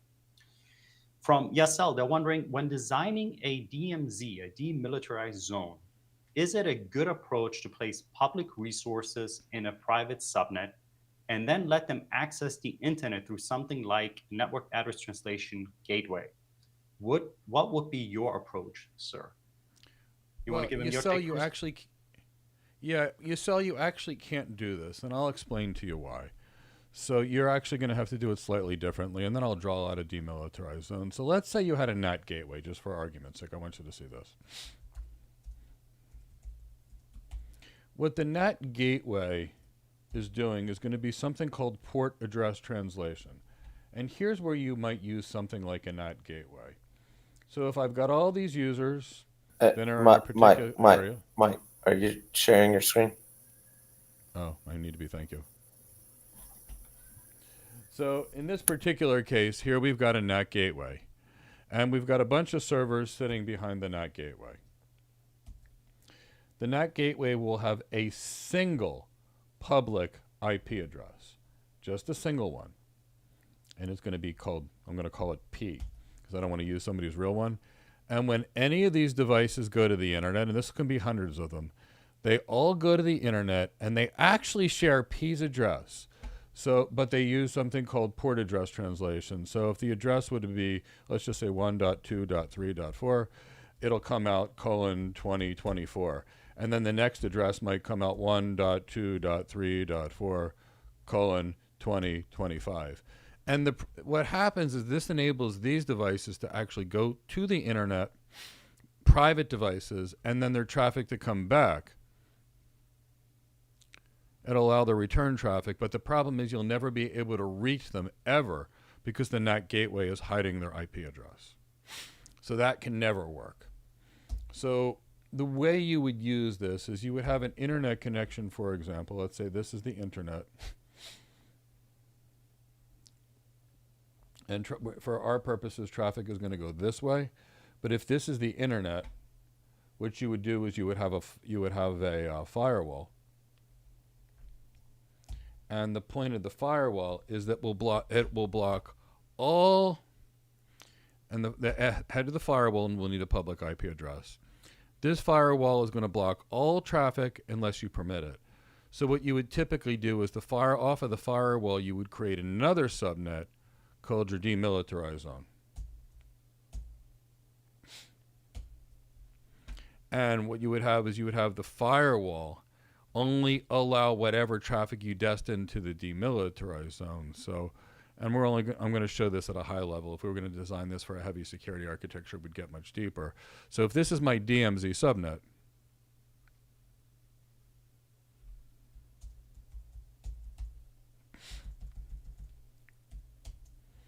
what I'll do is I will have a load balancer with a public IP address over here.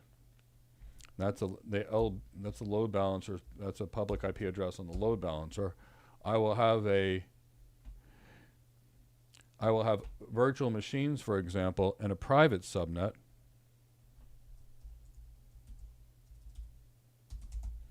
And I'm going to have my web servers, web VMs in here.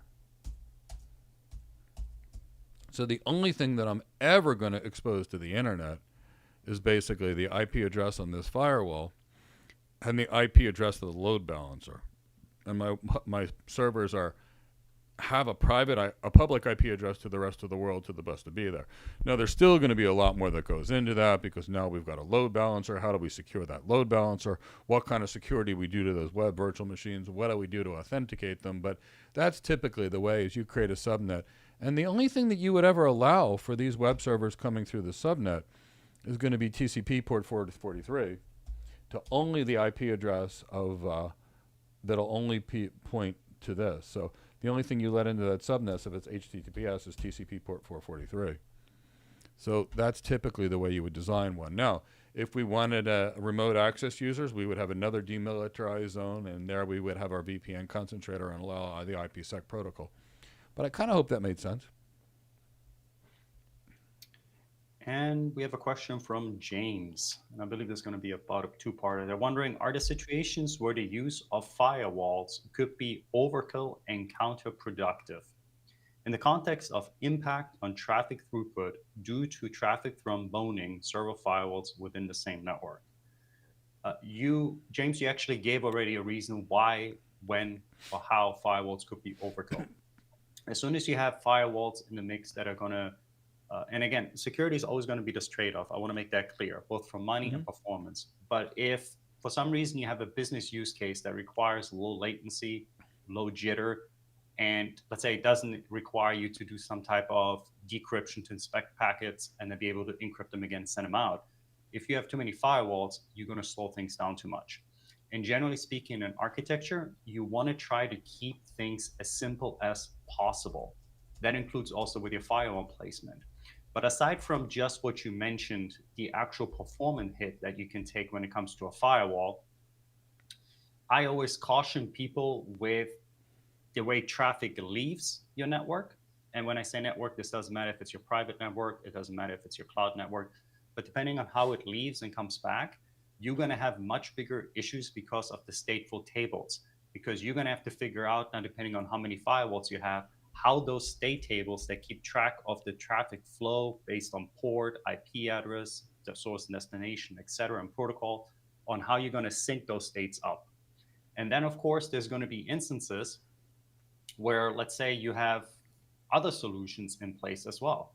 You know, this could be things such as if you have some type of unified threat management system already in place. Having that system and then multiple firewalls, again, will overcomplicate things. The other thing you want to think about it, the more firewalls you have, the management of these firewalls gets increased. You'll probably need a firewall manager, something that's centrally located that can create these encrypted tunnels to each instance of a firewall that you have and then be able to manage them. And then, of course, if you have software-defined networking, everything goes out the window because now we're talking about going into the realm of zero trust architecture where we're going to have cloud-delivered security. And our next question is from Foolish the Crow. They're wondering, since you mentioned content delivery networks, I am having trouble seeing how content delivery networks are different from cache services. Is it that the content delivery network is a cache plus availability zone networking? Not exactly. So The reason you're having trouble is what the cloud providers do is they say, we have a network of 217 caching servers, and all they talk about is the cache. Here's what's missing, the network. So understand that the internet itself has no guarantees for your performance. So you could assume and should assume that the internet is your lowest performance option at all times. So in a content delivery network, let's say I am here, and today I'm here in Port St. Lucie, Florida, and my local content delivery network is going to be in Miami. I have the ability to go jump and hit that content delivery network directly in Miami. So not only did it cache it, but let's say the web server is not hosted in Miami, but the web server is actually hosted somewhere else. Let's say San Jose, California. I'm going to go hit that edge location, that server, that cache, that point of presence in my area. If it doesn't exist on it, now it's going to take the content delivery network back to the source as opposed to the public internet. So I've got a higher performance network that I'm taking, and I've got caching. So the combination of the caching and the private network is what make content delivery networks so much better. Why you're having a hard time with it is because they don't ever talk about the network. They only talk about the servers, and it's the network that makes the content delivery network so great, not the servers.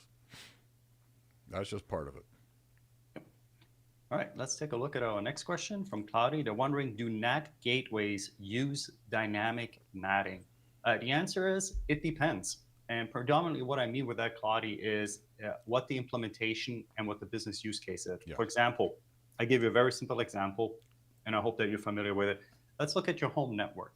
You're generally going to be given one public IP address that can be used on the public internet, something that is globally unique that most likely nobody has. If they do, we have problems. But in that case, we're talking about you have one address that can speak to others outside of your network, but you're going to have within your network probably a multitude of devices. Could be 10, 20, 30, could be hundreds of devices.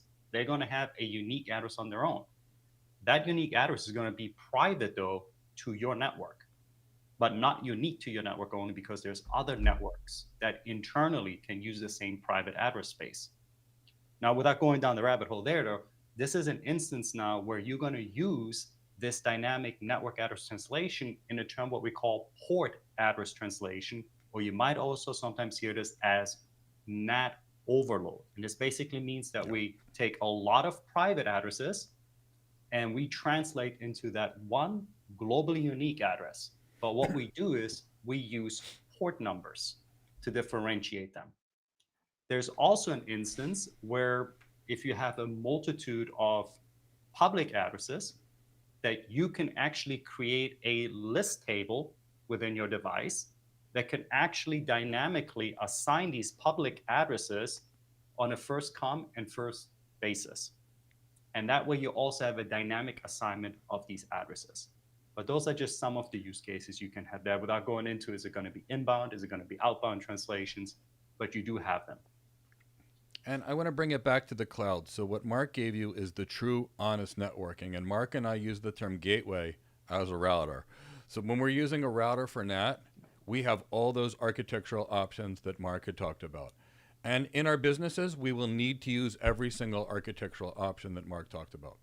Having said that, on the cloud, when they create a NAT gateway, it is always NAT overload. It is always that port address translation, that dynamic thing, which is why it's going to make it hard to go back. So what Mark said applies 99% of the time. And even in the cloud, we will need to use that. But that's why people use what's called a NAT instance, or they use another wall device that's doing it, is because they need to create a more custom type of NAT policy. So kind of hope that made sense. And I'm glad Mark covered it so you get both sides of it, the cloud and the private cloud. All right. So let's tackle one more question before we move on to the content. And this is just to expand a little bit more on the content delivery aspect. And this is going to be from Cloudy, I believe.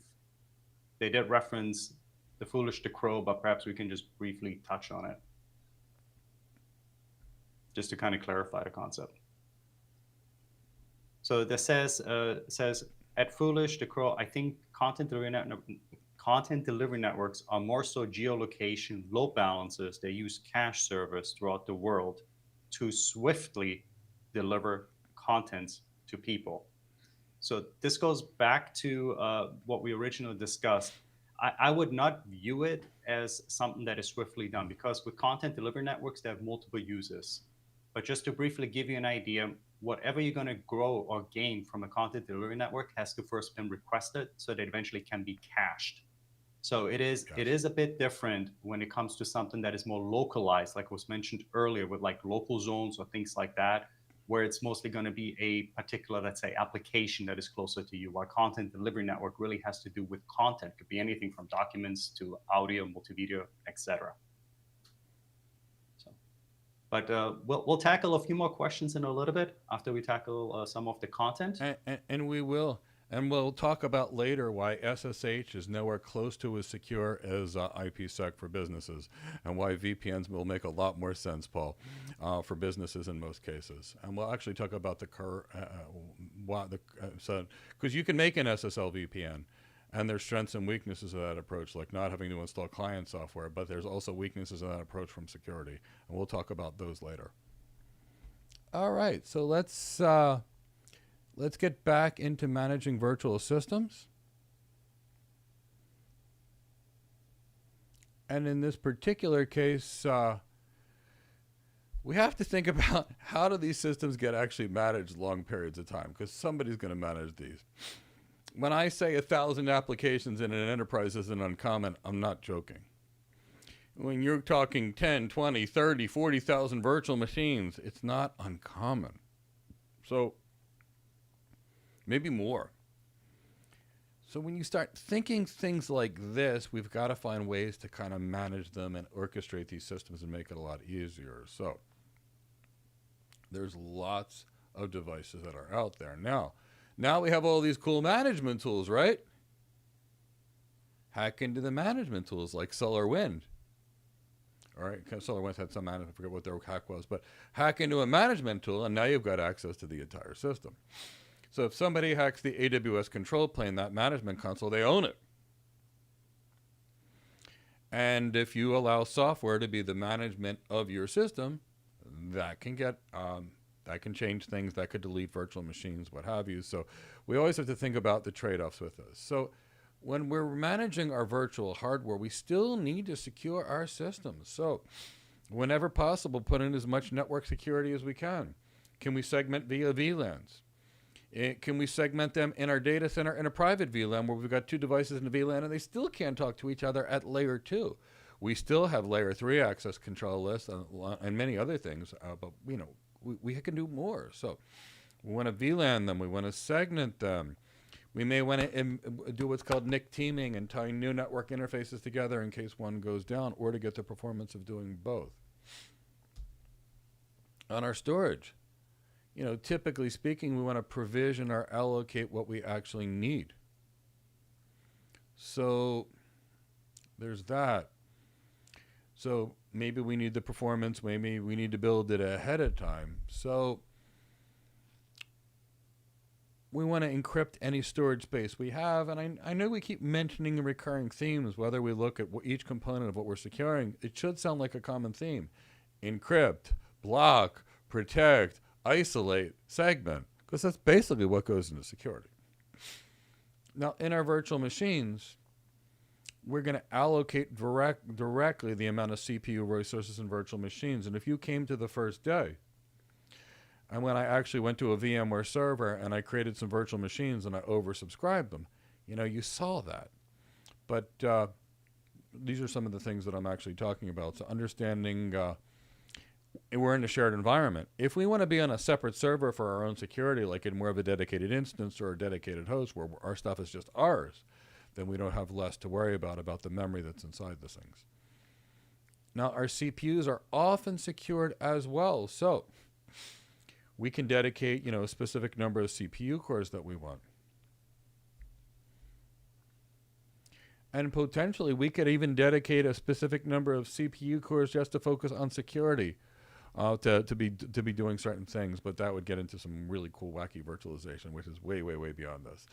So we may also use some tools on the guest operating systems, which add features and functionalities, They can improve our storage mapping, our networking, our video output by providing pseudo video drivers and pseudo sound drivers.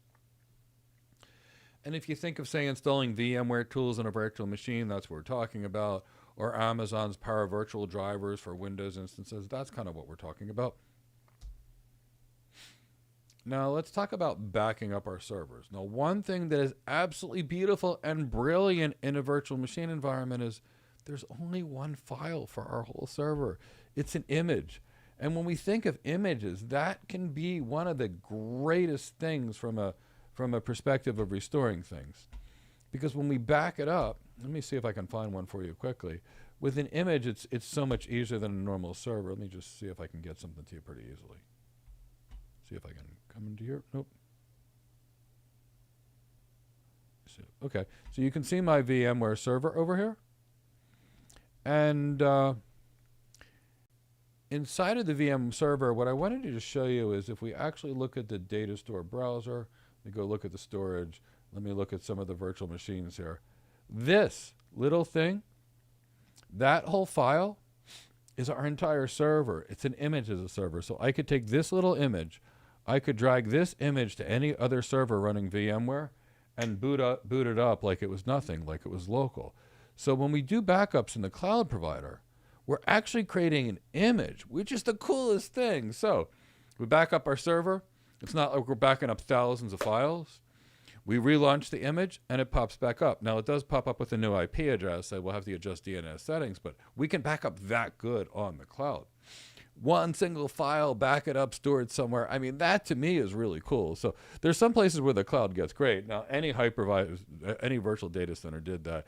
That was the thing that made everybody love VMware. When in the beginning, it's like, wow, no longer do you have all this stuff. You got one file. You can move it from server to server, add to a bigger server when you needed more capacity, move it to a smaller server, move it to another server during maintenance. So this is not exclusive to cloud providers, but I think it's cool. We can create those snapshots or images we're taking is the exact whole server. And that way, if we have a loss of a system, we can take that server, bring it up, and a disaster recovery requirement in a crowd, we can bring up our servers that easily.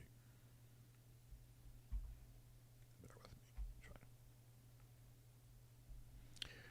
Now let's talk about vulnerability assessments and assessing vulnerabilities. So in a software as a service, in a platform as a service environment, you're not going to be allowed to run heavy-duty vulnerability scanners. I mean, I promise you. They're not going to let you go attack Amazon and try to see how secure they are. You're just not going to be allowed to do that. Now, if you're testing your infrastructure as a service, you will be allowed to run some limited stress tests and penetration tests to your infrastructure as a service.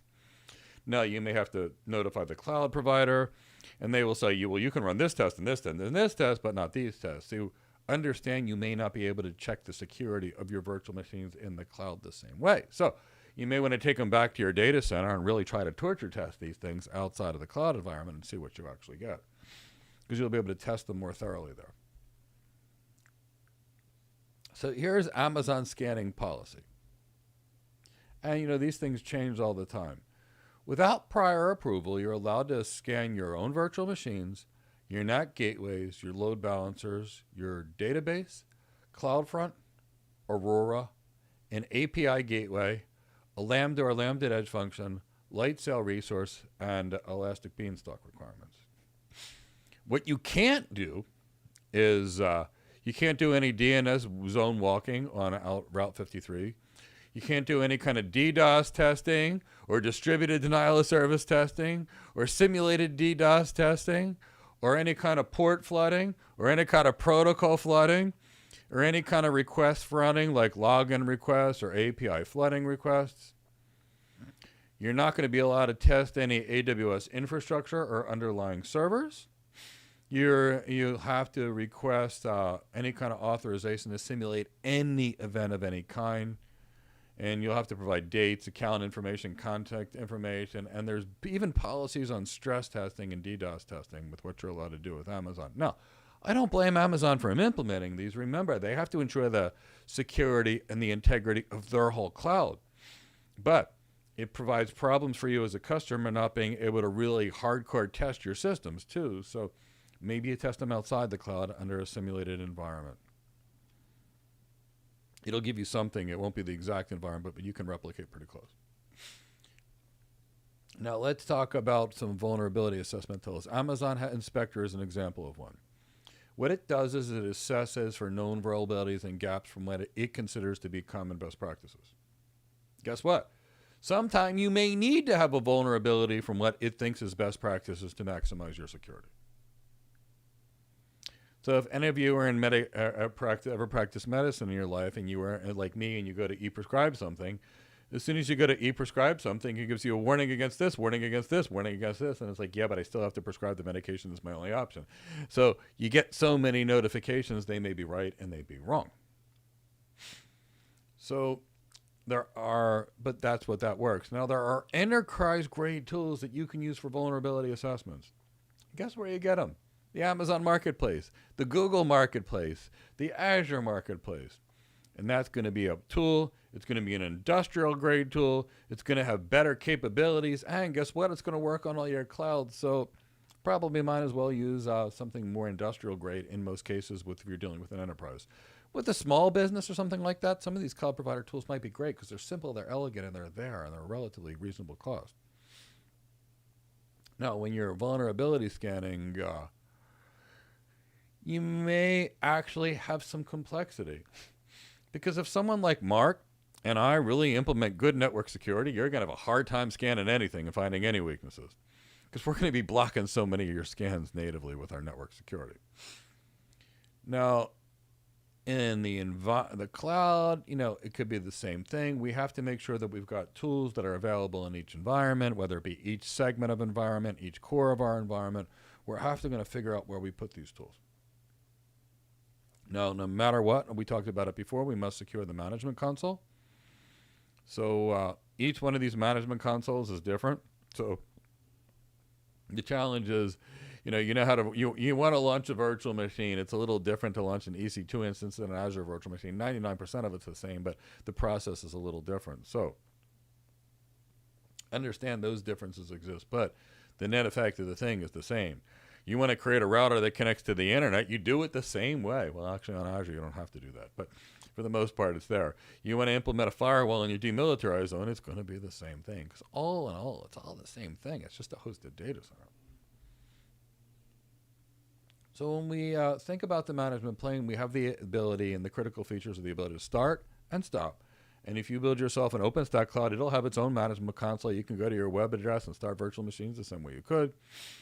And the key of controlling elements to the management plane is you don't want to pay for stuff or use stuff that you're actually not actually using. So these are going to be things that are going to be pretty important. Now, anytime we can automate, we can reduce chances for errors. So let's talk about what's necessary to do automation right. 99% of the people that I try and see things try to automate.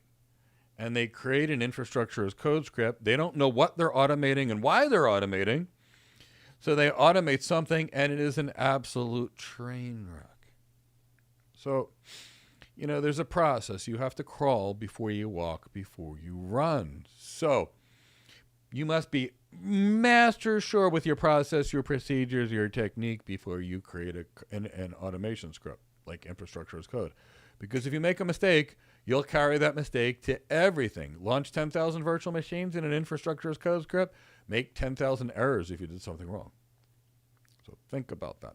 We can't automate what we don't understand. Now, all the cloud providers have their proprietary infrastructure as code tools. AWS has CloudFormation, Azure has Bicep, whatever. Terraform, for the most part, it works in every cloud. And for the most part, it's one of your bigger infrastructure as a tool codes. A lot of the cloud providers also have tools you can use, like AWS has a tool called the Service Catalog, which will control what your access to, what people are access limited to. So you can create a set of approved services from a management and a governance perspective. And then your tools, people will be allowed to basically launch just those things. There's other automation tools like OpWorks tools like Puppet and Chef that can be used. There's management tools to create IAM-based structure differences, like Cloud Tower, where you can do some governance at the policy level on Azure. AWS has I think it's, or what do you call it? AWS has organizations to separate various parts of your business from an IAM perspective, if you will. So lots of opportunities for these kinds of tools. We also have to understand that maintenance in the cloud is going to be a little different than it was in the data center, because we're not managing the plain same infrastructure in much the same way. We may have stuff coming up, coming down, these ephemeral systems, so there's that.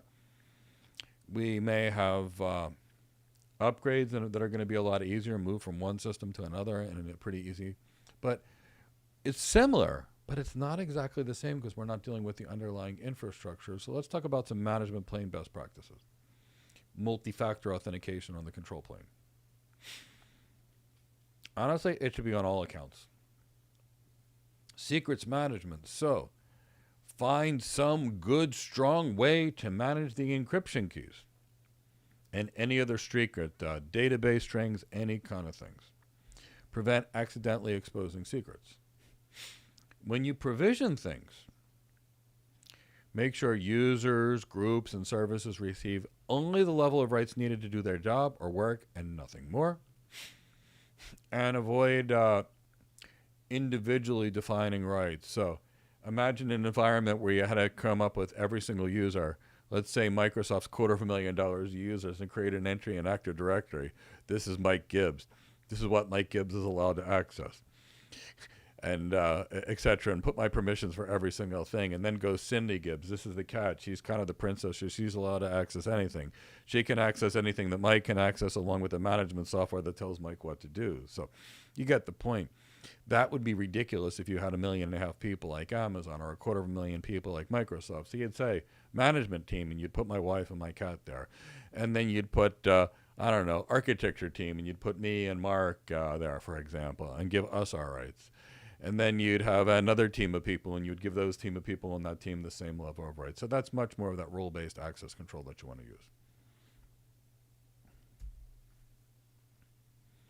Now, part of what we can do to kind of clean up and secure our management plane, as some best practices here, is to kind of make sure we have our system set up that we're going to get some monitoring, we're going to get some alerts, we're going to find issues as quickly as possible.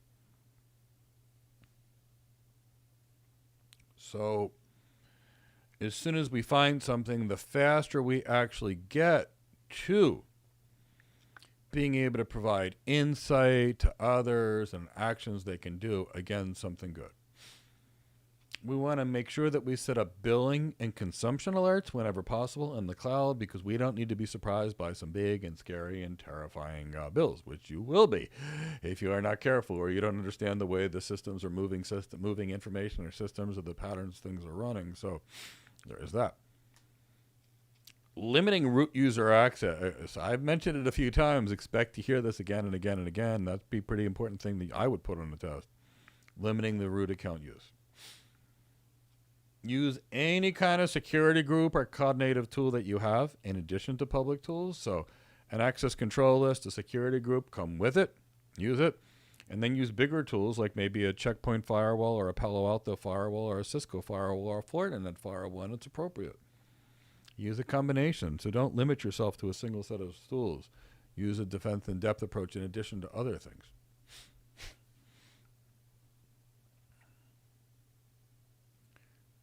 Limit any attacks that you can with some form of multi-factor authentication. And let's start thinking about audits. So when we're dealing with auditing our environment, there's going to be a lot of different kinds of audits. And there's different audits we can do in our data center, and there's different audits we can actually do in the cloud.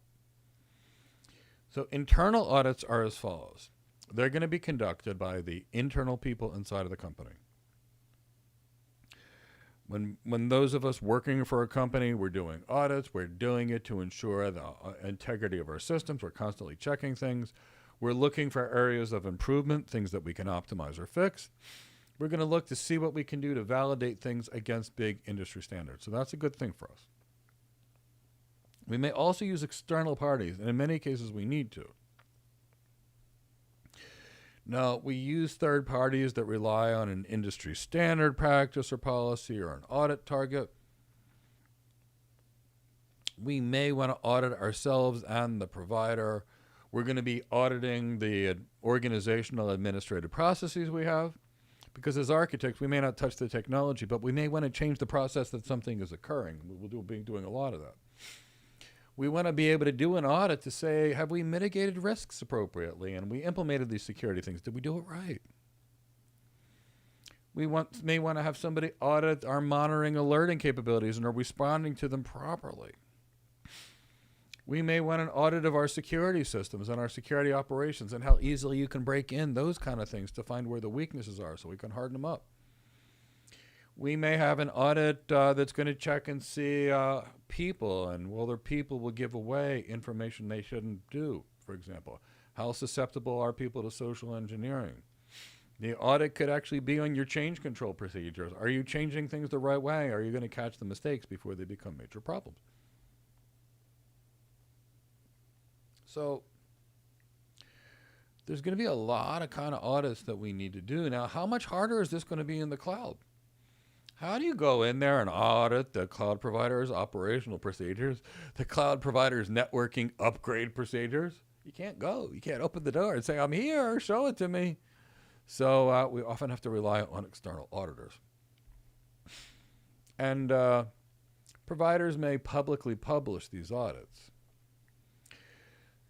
So we can request audit information from the cloud provider, and that's something we should do. And we'll be able to look at their SOC reports, and we'll talk more about SOC reports and the type of SOC reports later throughout as we get through this training program. We may want to audit the processes, but they're not going to really show us our processes, that kind of thing. And we're not going to be able to audit the hardware. So it's going to be a lot harder to just think about that.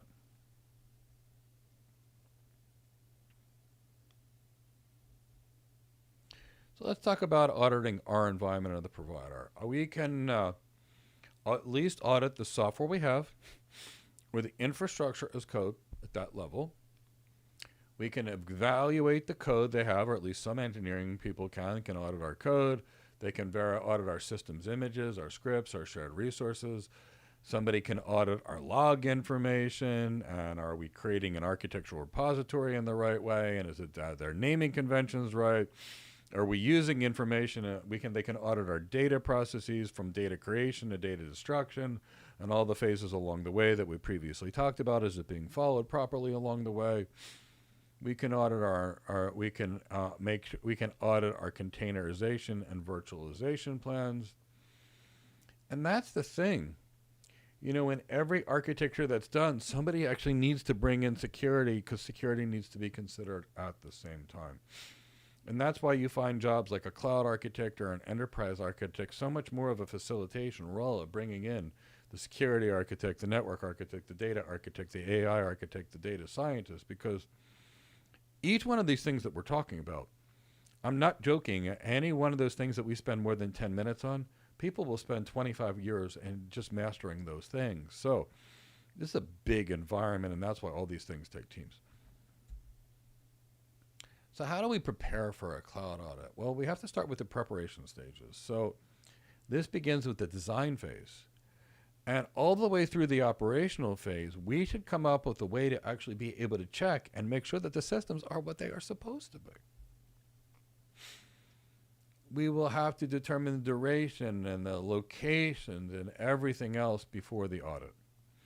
When we do an audit, we have to determine what we're auditing, what kind of code artifacts, architecture artifacts are we looking at, what systems are being audited, what processes will be examined.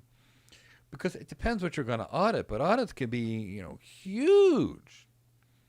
I mean, enterprise businesses could spend, $100 million like nothing on management consulting audits, depending upon the scope of the audit. So these things can get pretty expensive.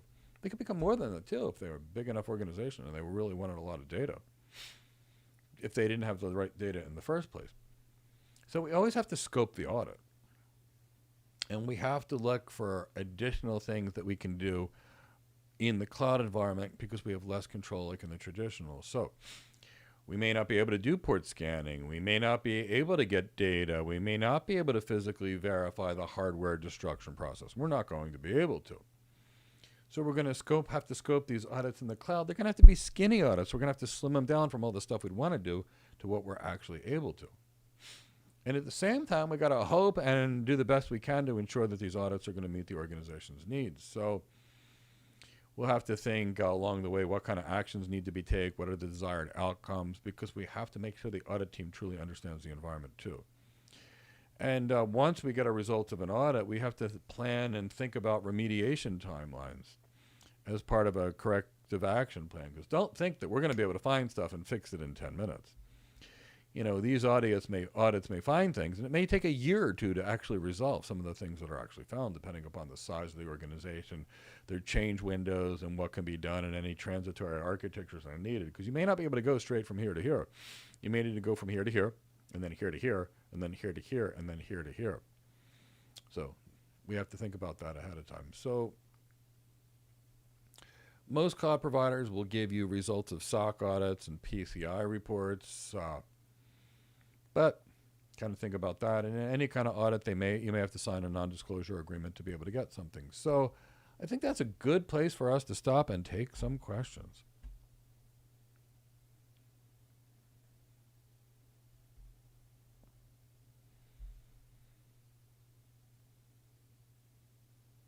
Yes, Chris.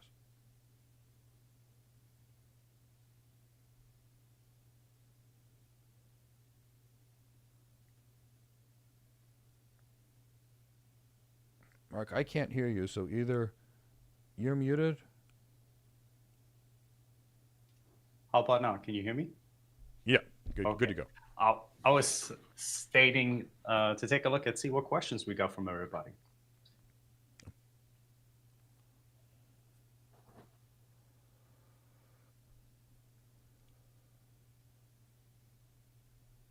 Let's give it a moment to trickle in. And here we are from Scooby. He's saying such bottleneck as the internet speed.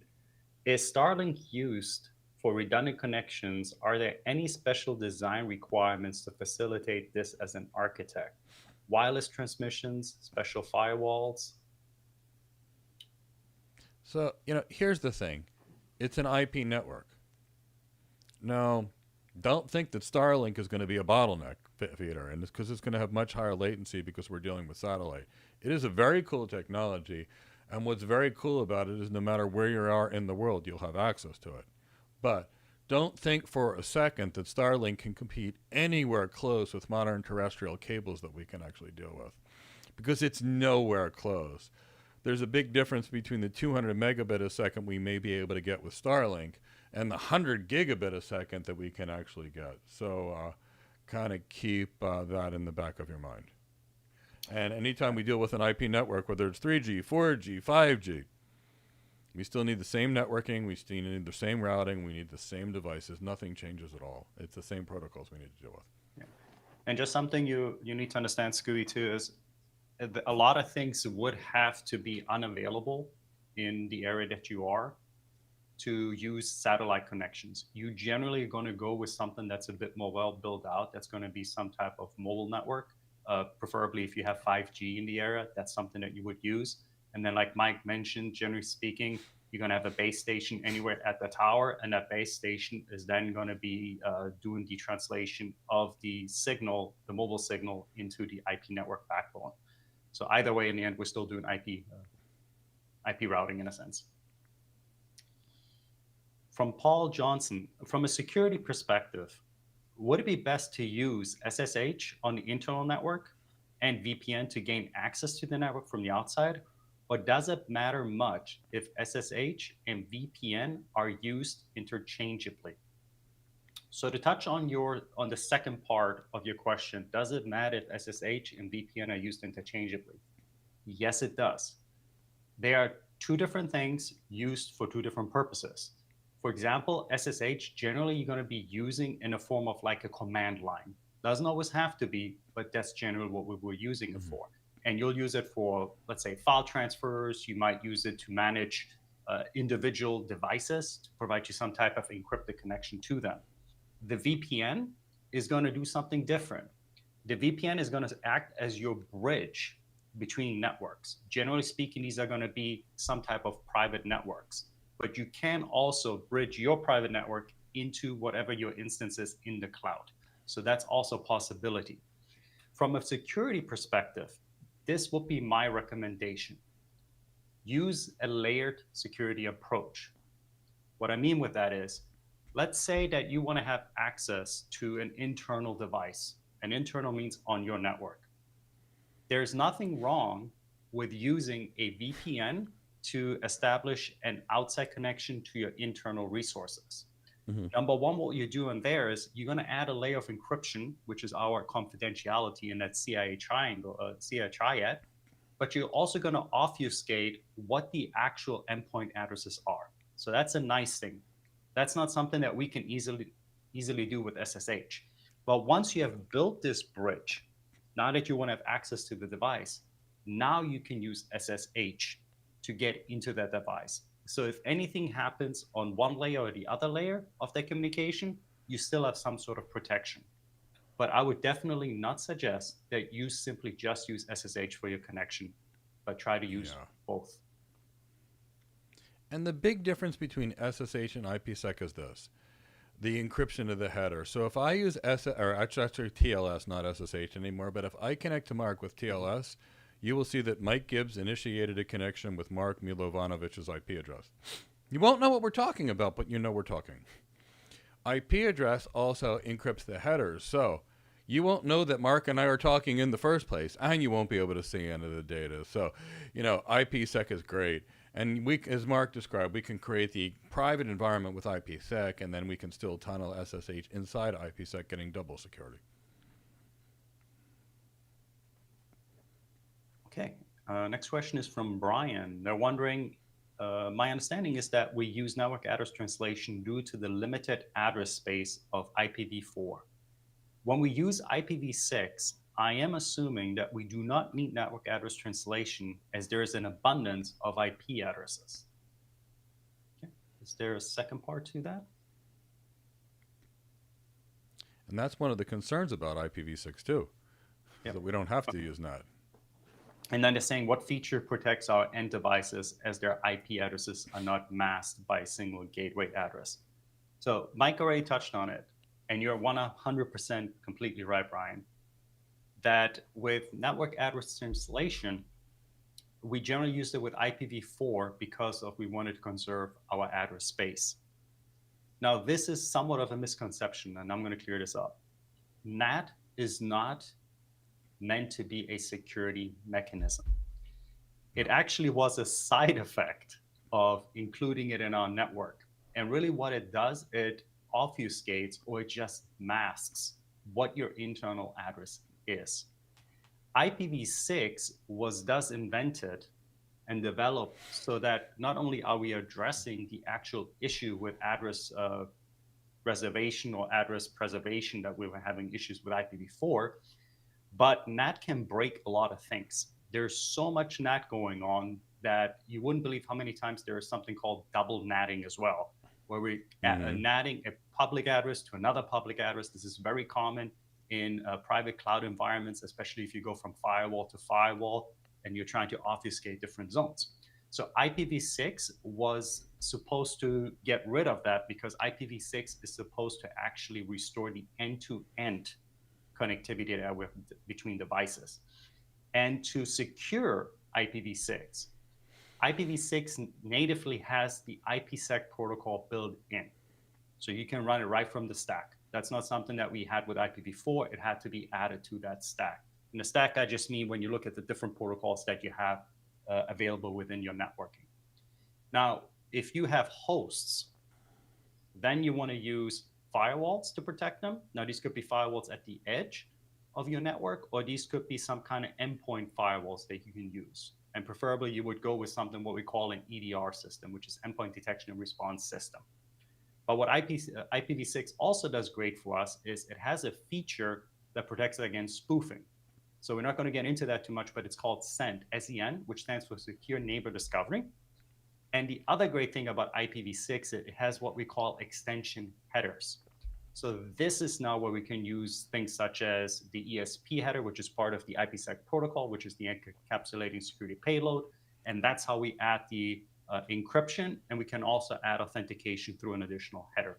And headers just mean additional kind of like encapsulations on top of these things. But, and I just briefly touched on this so everybody knows, network address translation did not disappear with IPv6. You still have things such as network address prefix translation, which you can also use, or something that is more common is what we call network address translation 6 to 4. This is now where we're taking IPv6 addresses and we're now tunneling them or encapsulating them within our native IPv4 address space. So that's where we do that translation. This is generally done if there's some type of legacy systems that have trouble communicating, or let's say our core is simply IPv4 and that we're not dual stacking, doing anything like that. I hope that didn't go too much over my head, but I just wanted to give you a good explanation on that. A question from SR, does that server image help with ransomware attacks? Did you want me to touch on it, Mike, or you want to touch on it? Yeah, you touch on it. Okay. Now, fair warning, I'm not a server guy, okay? I'm not. All right, then I'll touch on it. But I will put it this way. If you have a good snapshot of the image or the operating system that you have in the backup, and that should be part of your response and backup strategy, and you have made sure that everything is up to date when it comes to your security patches. If, let's say, you have endpoint firewalls on it, make sure that those settings are correct, that you run antivirus, that you have least privilege, then it could significantly reduce the risk when it comes to anything ransomware related. But you will have to make sure that the image is clean and that you also will need to include some kind of real-time monitoring. So again, we're going back to this endpoint detection and response system as well. So it could be something that would be useful to use.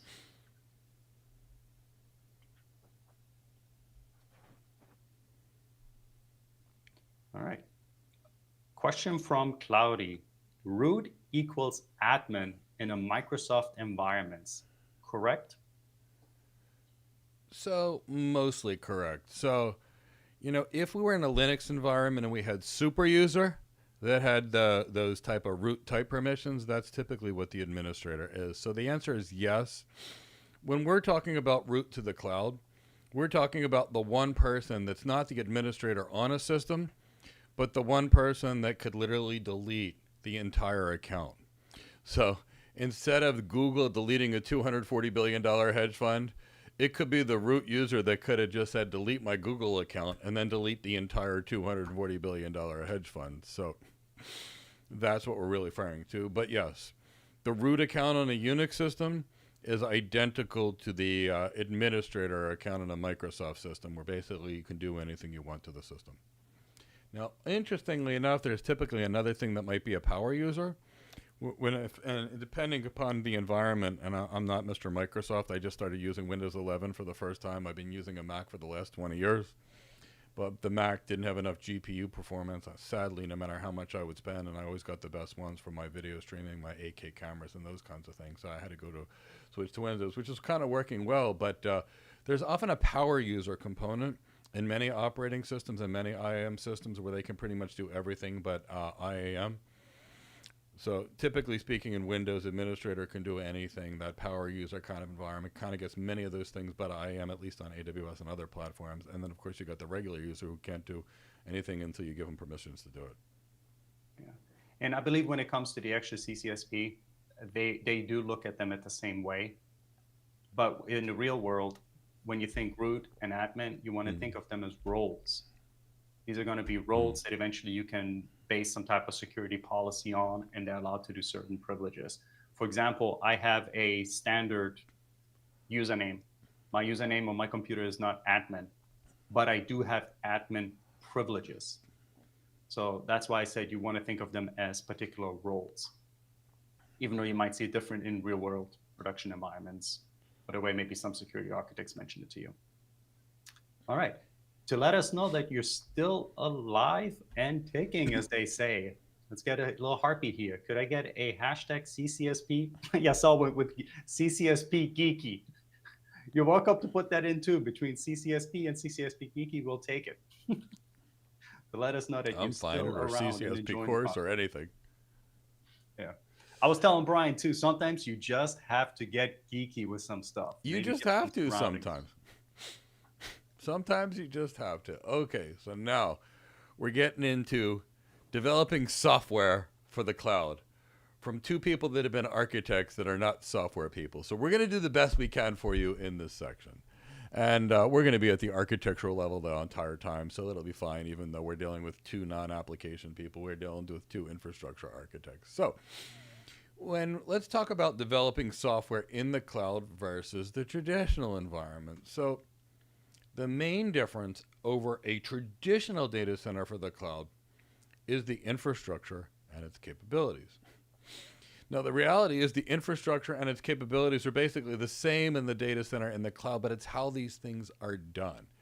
If we're in a traditional infrastructure, we don't have function as a service.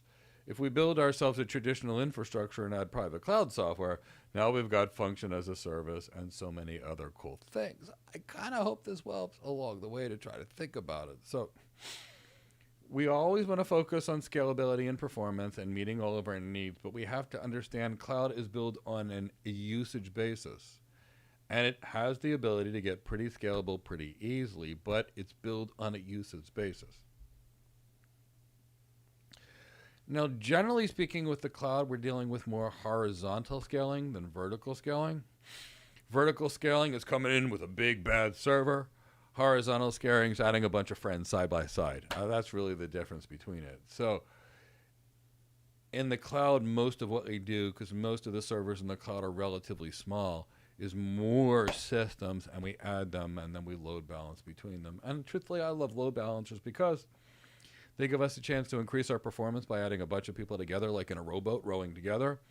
And they kind of eliminate single points of failure because they allow you to load share across one server. So if one server goes down, who cares? You got another one, or two, or three, or 9, or 10, or whatever. So we want to talk about modern software development practices. So most in today's world, modern software practices are based, many of them are based upon this concept of continuous integration and continuous delivery. DevOps, which is kind of a bit about automation and merging the operations side of security as well as the coding side of security. And this concept of DevSecOps, which is basic DevOps, with a little bit of security built right in, especially related to the code. So when software is being developed, it should follow some form of secure development procedures, regardless of the model. So how do we get secure development and secure coding? We get it through proper training of the people or the systems we're using. By the way, did you see the notification that Google is now writing 25% of their code with generative AI now? Not even people. So 25% of their code now comes from machines. So think about that. It's always an interesting perspective on something like no impact on architects because we don't code. We're more human side of it. But think about the impact of that. More jobs for architects, but a little rough if you're focused on code. So we'll talk about that training and awareness component. We must make sure our staff are trained. There is a critical shortage of people on the cloud. I mean, how bad is it? It is scary. It is terrifying. And whether it's coming to secure coding, to security practices, to cloud networking, you get 1,000 resumes, you interview 1,000 people, and I promise you 998 won't even know what cloud computing is, even though they've got a certification. So that's how bad the shortage is on cloud computing. So we have to think about making sure the developers that are going to understand the cloud, they're going to understand where their systems are running, and those types of things that are associated with it. Generally speaking, with the cloud, things are often loosely coupled. So if I have a monolith and everything is in the same server, I just put my application in a big bad server, my performance is great. If I start migrating towards cloud native patterns and distributed architectures, which sometimes make sense for the cloud and sometimes they don't based upon the use case, but assuming they do, now I got stuff that's a lot farther from each other. So now my performance is going to go down. You may have noticed that when you went to websites 5 years ago, 6 years ago, they were fast. You click something and they loaded. And now, especially if there's a database involved, like you want to go to a travel website and you go search for something and you notice this, and it's spinning and it's spinning and it's spinning and it's spinning and it's spinning, it's either related to the lower performance of loosely coupled cloud architectures, or it's related to block storage being very slow compared to the storage that we had native in our data center that was sitting in the server, or someone didn't size their servers correctly, or there's networking, or it's something else. But you'll see a lot more of that. And some of these performance issues in the cloud are related to loosely coupled services, cold start time, a serverless environment, that kind of thing. At the same time, we have the potential for a massive scale. And the more distributed they get, the more they can potentially scale, because we can remove weaknesses in the system. So it's all about trade-offs and what we need that's going to maximize what we need for the specific use case. What can go low performance? What can go high performance? Where do we need scale? What have you? Generally speaking, the more simple we can make things, that kind of Occam's razor, the simplest solution is usually the best. The more complexity we introduce into our system, the more performance issues we are likely to have. So when it comes to designing things, how do we design simple and elegant? Because it's not just the design. Somebody has to manage these things later. And if they can't figure it out, or they're not sophisticated enough, or they don't have the skills to manage it, we have a recipe for disaster. When we're designing software for the cloud, we have the ability to grow. Big sale, global retailer sales come in, capacity goes up. Maybe not as fast as you need it. You may have to pre-allocate that capacity ahead of time, but the capacity goes up. But now we've got an application that needs to be able to run across multiple servers, if that's the case, or multiple containers, if that's the case, as opposed to being in a single server. So that will change to it to some degree to the people that write the application. I don't write applications, but there is that kind of concept. So we have to be able to handle faults with individual servers cleanly. We have to ensure data security in transit and at rest. We have to make sure that our applications are going to work across platforms, usually more than one cloud. And we have to think if it makes sense to use some form of a native function that's more interoperability on the cloud provider systems, or is it going to make sense to use something that's more open? If we design it for their systems, it may make it a little easier. But there are considerations we have to have. So we're basically software. If we're designing software, we should be able to move it from on-premise to the cloud, back and forth. So how do we do this? We want to avoid, how do we stay portable? How do we stay interoperable? We want to avoid any vendor-specific components like APIs or internal tools. So one of the things people like about the cloud is they've got pre-made APIs. You don't have to make your own. The problem is the second you use the cloud provider's APIs, you lock yourselves into an interoperability nightmare in many cases. So you may have to do additional work to design your systems to actually work. So really think about half of those things that are in those certifications, the cloud provider certifications, because about 50% of them need to go. And then you have to avoid a lot of the suggestions that are in them in today's world of multi-cloud, because they're designed with all proprietary things, which just doesn't work in today's 98% in enterprises multi-cloud, thousands of different, 1,000 applications. It gets pretty complicated at the enterprise level. So let's talk about availability and reliability. Cloud-related services are often more reliable than poorly hosted self-services. I'm going to say this again. Cloud provider services are usually more available than people building it themselves that don't know what they're doing.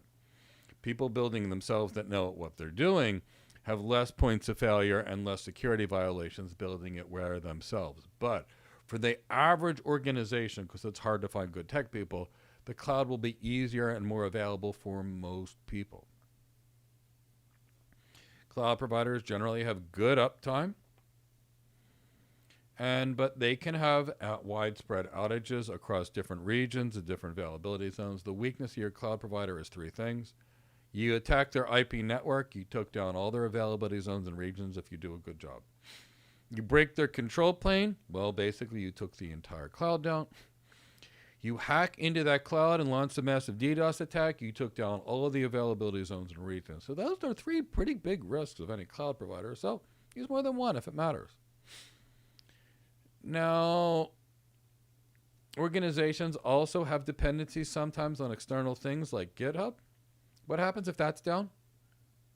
So when we plan the application architecture, or should I say when the application architects plan their application architecture, and we cloud people kind of come in and kind of talk to them, we're kind of considering all these things, and this is really their world. They're going to be pretty good at these things. Now, how about API security? So whether we're using a cloud provider's native APIs or we're using our own custom or something else that's going to be more open standard, they're going to be critical. Because what good is having information in one system if it can't talk to another system? That's no good. So the key is how these APIs are going to be secured. So API security is going to be another security challenges for the architects that are designing for it, for the developers that are writing code for it. And designing APIs that are going to work well in a cloud environment is going to be really important. So let's talk about some common components of securing some of these applications. We'll talk about a little bit about cryptography. We'll talk a little bit about sandboxing. We'll talk a little bit about application virtualization and a little bit about supplemental security components. So cryptography, let's face it, key component of any data lifecycle. So we store our data, and if you don't have the decryption key, it's gibberish. You can't use it. You have the decryption key, you can get it. So we're using it for that. But we're using encryption everywhere, from endpoint validation to protection of our messages in transit. We're using encryption for protecting data at rest. We've got our data. It's in a storage. It's in the same hard drive as somebody else's stuff in a physical environment. If somebody steals that hard drive, or if anything happens, we want to make sure that data can't be accessed. So again, we're using cryptography there. Again, anytime we deal with cryptography, think key management. So let's talk about different kinds of cryptography. We can basically take the entire drive, whether it be a virtual hard drive like a block storage drive, the physical drive in the device, and we can encrypt that drive. Full disk encryption, if you would call it. So if we have a virtual hard drive, we encrypt that drive. Everything on the drive is encrypted. And that way, if the system is taken, lost, stolen, encrypt your notebook and nobody has the key, they're not going to get access to the data in your notebook. So that's full disk encryption. We can also encrypt the volume. So we may have a disk that's split into 2 with a partition, and we can encrypt one partition and not another. We can take a volume and encrypt just that volume instead of the whole drive if we wanted. We will be using encryption of transit. So maybe we have IPsec running over the private line, and as the data is being sent over the private line, it's actually being sent over TLS security via HTTPS, for example. Let's briefly talk about application sandboxing. So the purpose of application sandboxing is to isolate code in a secure environment and system so you can test them. So you create a test environment or a sandbox. They're short-lived. You have your code in there. You've got your tools. You're testing your tools. And you test your systems before you deploy them in production.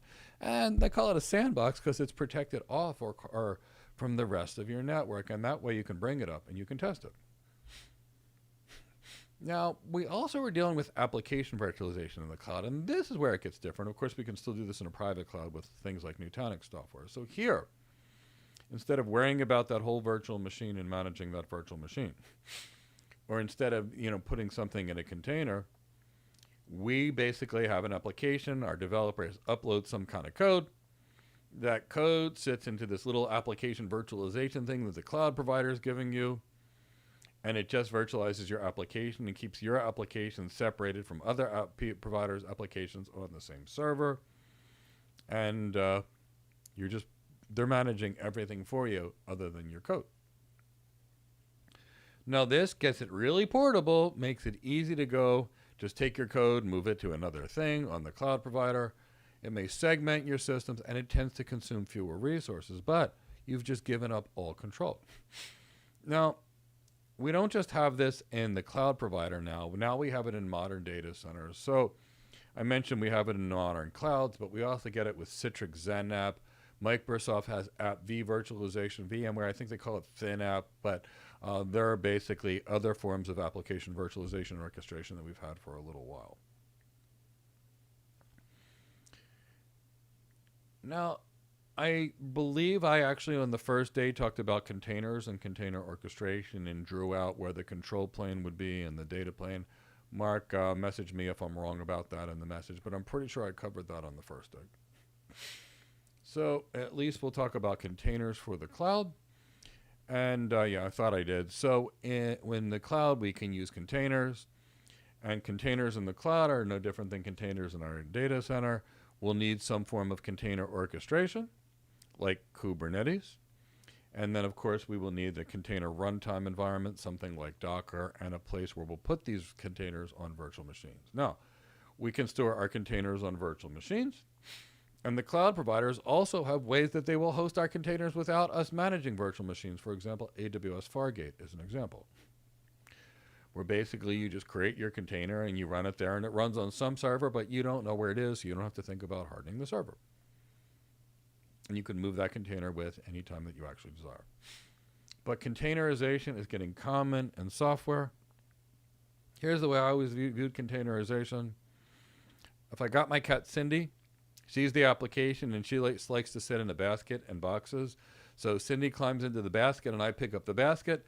I've got a containerized application. The application is my cute cat Cindy, and the container is the basket that she's in. And I can take Cindy in the basket from one room to another room.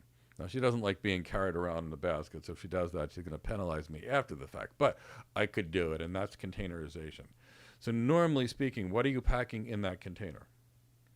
You're packing the application or the cat, and you're packing any dependencies. So if I wanted to keep my cat happy in a container, I would take the basket she's in, I would put a Bonkers Purr Pup, which is this tuna lollipop that she likes, in there.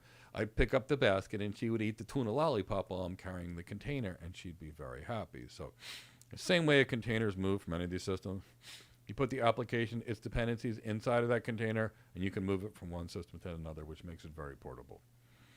Now, that container will pull various libraries and packages from the operating system that it needs to run, but that's why containers run on a system of some kind. So our main containerization technologies we talk about are typically Kubernetes and Docker. We'll also be dealing with virtualization, but we already covered the Type 1 hypervisor and the Type 2 hypervisor that we always had.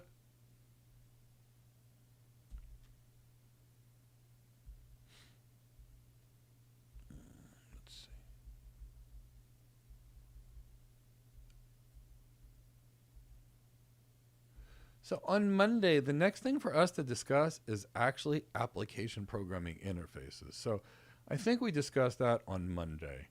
I think Mark and I spend the remaining time and answer any questions you may have. We may have a little more flexibility because we stopped a few minutes early. Yep, we do have a few questions in the queue. So let's take a look.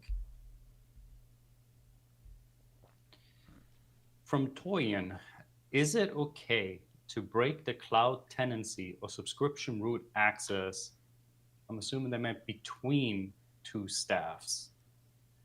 Toyin, and this goes for everybody. If you don't, it's best not to use acronyms because, for example, BTW means by the way for me. So, but in general, let's say, is it okay to break up root access across staff members? So in general, what I would say there, it is best practice to always avoid sharing any type of root access between or across multiple staff members. It's better what you do there is to use some type of identity access management system, which become anywhere standard with pretty much every cloud provider. And that way you can be very specific in assigning the roles and also the permissions based on that team member's responsibility. Because believe it or not, I've been in environments where I would have root access, but the type of root access to the systems I have could be different to another person. So that's why you generally don't want to do this. And additionally, and while we didn't discuss it in depth, but here's the key, you always want to think about also the principle of least privilege, meaning you only give access to the things that you need to give somebody access to. So that way you're reducing the risk eventually of this unauthorized access problem that you can have where people can do some accidental changes. And additionally, what would be good to do is put some multi-factor authentication also on those root accounts, even when you're separating them.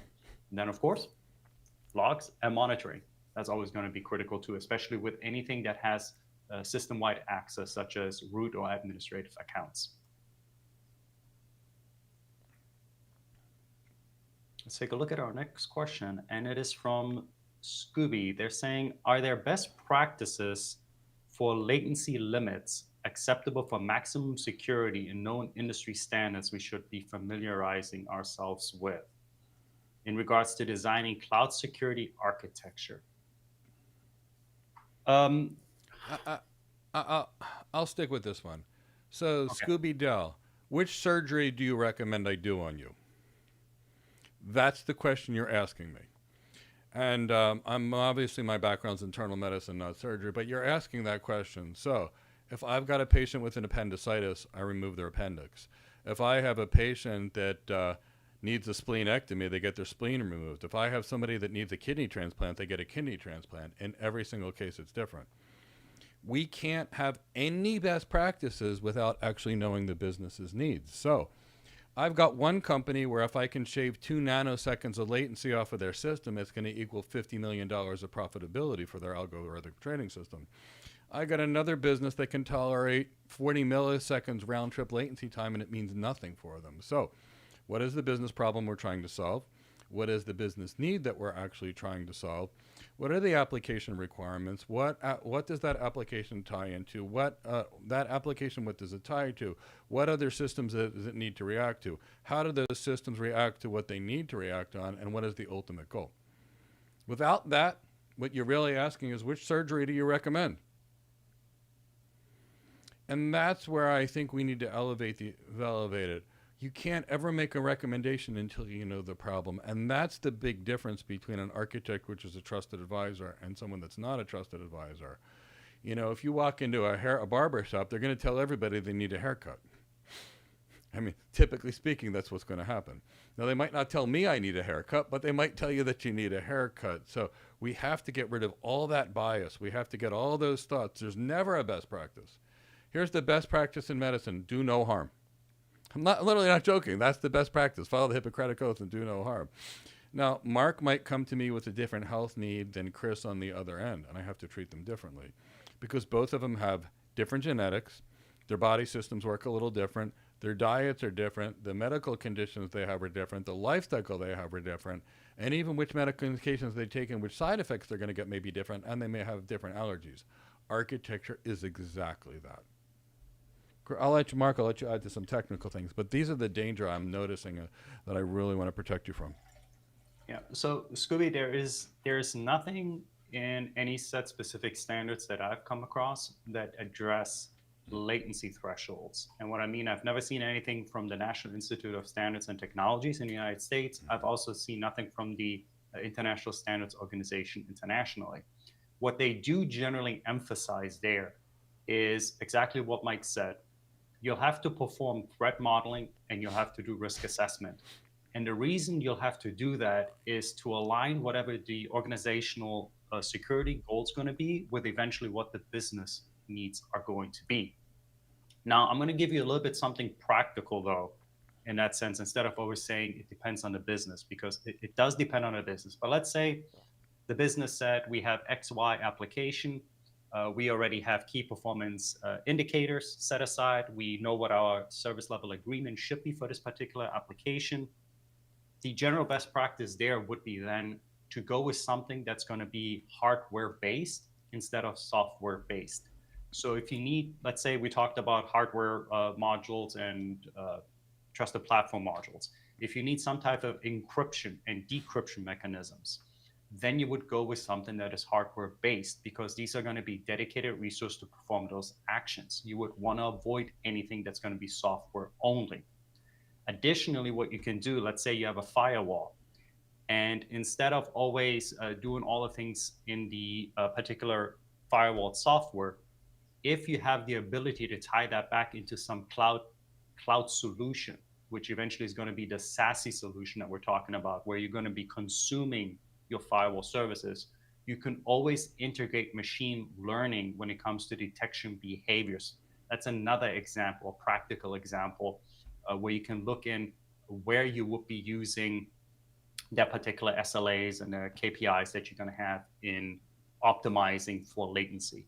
But just understand, every application will have different latency requirements. So one size does not always fit everything. So just keep that in mind. And let's take another question here. And from Scooby, it says, are there any business courses you could recommend online through accredited institutions that will complement this journey, as we hopefully take all the courses you offer as well, and considering the 5-year CCSP requirement? So go ahead, Mike. I can tell you who I have a lot of respect for. It's the University of Tennessee at Martin. They have a complete online MBA program, and I would highly recommend them. Here's how much I think of them. The dean, I think the head of the business school, as well as someone that also used to be a dean of another school that both work at the University of Tennessee at Martin, actually teach in our program. They both each hold about 30 years or more of experience. They both hold PhDs in business, and they're two of the business acumen instructors in our program. And yes, what I really like about them is they're very practical, and they're very pragmatic, and they think about things the way modern businesses would. So I would say yes, definitely do that. I'll tell you the things that added a few $100,000 a year to my salary. It was getting an MBA, it was CXO relevancy training, it was presentation skills training, it was executive presence training, it was executive coaching after that MBA. Because that MBA gave me a lot of what I needed to know, but it missed a lot of those other things that I needed to be an executive. It taught me a more academic perspective, which is good because you need those fundamentals to really think things through. But at the same time, I still needed additional things of their own. But I've got a lot of respecters from them, and you can actually see them periodically speak on our channel. You'll see Dr. Cooper Johnson and Dr. Jamie Long, and if you hear them speak, you'll realize exactly how smart they are.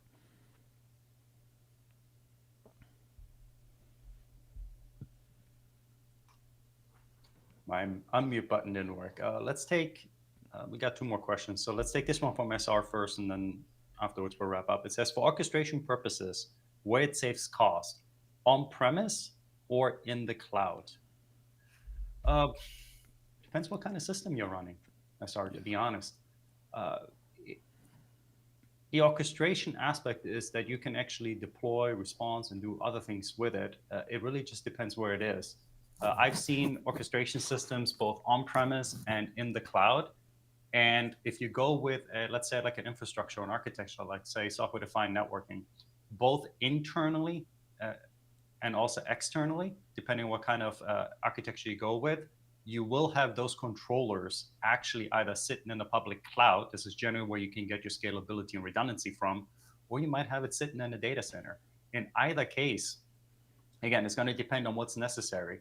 If I think of like a SD-WAN deployment and that type of architecture, there's generally best practices where for each of the different controllers that we have, we would generally run them in like a triad. So that also allows us to do some type of slicing. I won't go into details what that necessarily is, but just know that gives us redundancy as well as scalability. But the orchestration systems, generally speaking, will always sit in between the other controllers as well. That's why it's really just going to depend on the size of your infrastructure that you're going to have and the eventual deployment. So I can't tell you that, yes, 100% definitely on-prem is better than cloud. Again, it really depends. Yeah. And, a perfect example is serverless infrastructure. So I might have an environment where, let's say, somebody on my team put something in object storage on AWS, sets the wrong permissions, and then I can have a Lambda function go, whoa, and then fix the permissions on that thing for me. And here's the benefit. That Lambda function, I'm not paying it for it to run until somebody on my team does something, and I'm paying a little bit for that Lambda function to remediate a mistake that somebody on my team did, and it saved me a lot of money. At the same time, if I used that serverless function all the time, it would cost much more than if it ran on a virtual machine. Amazon even did it themselves. They put Amazon Prime on serverless. And they didn't think that this thing was going to be running all the time, 24 hours a day, 7 days a week, nonstop. And they found that their costs were 900% higher. They saved 90%. So by actually taking it off of serverless and putting back on the monolith. But I gave you one event-driven architecture where this is going to make sense. And I gave you another one where it was the most ridiculous planning in the world to put something that's going to run 24 hours a day, 7 days a week, and serverless because they thought it was cool. So you're never going to know until you calculate it all out. All right. Let's take one more question, and then we'll wrap up for today. And that's the final statement from Scooby there. He's saying, a holistic mindset is going to take experience, and attempting to design parameters is relevant to assessments of specific designs. Is that correct? Hence, to your studies, prove even more important and valuable. It's going to be being taught how to think this way. Because normal people think in terms of what's actually in front of them. Strategists have to think of, if I tune this, well, how does that affect this? And how does that affect this? And how does that affect this? And that's going to change this, which means in a response to this, I have to do this, which means then I'm going to need new people that are going to have to do this, this, and this. So that's what you're dealing with the strategist. And because strategists have to think differently, the second you start thinking what's in front of you, you lose your strategy. So when you're dealing with strategy, you have to be trained to think about all the implications. In implication, and I go back to medical because it's easier for me to describe these. Normally speaking, when someone has high blood pressure, the first thing we give them is a diuretic and then a beta blocker. Normal, traditional medical care. The diuretic's easy. It pulls some fluid from their body, and then there's a beta blocker. You know what's great about a beta blocker? It makes people calm. It prevents heart attacks, and it makes the heart rate slow, about 60 beats a minute. Thump, thump, thump. And that prevents all kinds of problems. Now I've got a person with high blood pressure that's a weightlifter, and all of a sudden they want to lift weights, and I put them on a beta blocker, and their heart rate can't go above 60. And they try to do squats and deadlifts, their heart rate needs to go up, and all of a sudden they feel sick, and they're really miserable. That person, because their lifestyle, could no longer take that drug. So I don't just need to think about that person. I don't need to think about what other medical problems they have. I don't just need to think about what other pills they're taking. I need to think about their lifestyle. And maybe they can't take a diuretic because they can't be around a bathroom for the first 3 hours of the day because their job won't let them, and I have to use a different kind of medication. Architecture is the same thing. Honestly, it's the only thing that it resembles is management consulting, strategy consulting, medicine, and law. If this person talks, now it opens the questioning for this type of thing, this type of thing, this type of thing. So yes, it's going to be the hardest part is to think the step 1, step 2, step 3. And it's not something we're born doing. We're actually born thinking about how do we solve the problem that's directly in front of us. And that's why strategists typically have to think very differently. Well, you all have been a fantastic audience throughout the week. Your questions are phenomenal. Keep it up. We'll have 5 more exciting days of CCSP training coming up next week. Now, I will challenge you all a little bit. Besides continually having fun, download the study guide if you have not. Go to page 208. And over the weekend, make sure you get a little bit rest, some relaxation. But wouldn't hurt to maybe read a little bit ahead, starting at page 208 when you look at application programming interface, just to kind of prime yourselves a little bit for what's upcoming next week. But aside from that, if you have enjoyed today's session the entire week, give us a hashtag CCSP. Also hit a like on the video itself. if you do know of somebody who you think now that you've gotten a good idea of what this training is going to be like, that you think will enjoy it, invite them, share the videos with them. Please. We want to be able to pay it forward to you all, and we're hoping that you will be reciprocated as well to others in sharing good training with them. But aside from that, Mike, do you have anything else to wrap up this fantastic session that we've had this week? Well, while I'm looking forward to next week, and while I'm grateful that so many of you came from all parts of the world and shared your time with us, I want to say enjoy the weekend. Maybe go back and watch some of the other stuff as a refresher. So when we come back to it next week, you're stronger and you're ready to go. So I understand that we're covering a lot of topics. I really do. And that's what makes this a big, challenging, and rewarding certification, because it is so big. So I'm thrilled you're here. Congratulate yourself for being here. You put in a lot of work and effort to be here. And can't wait to see you next week. All right. Enjoy your weekend, everybody. And we will see you Monday.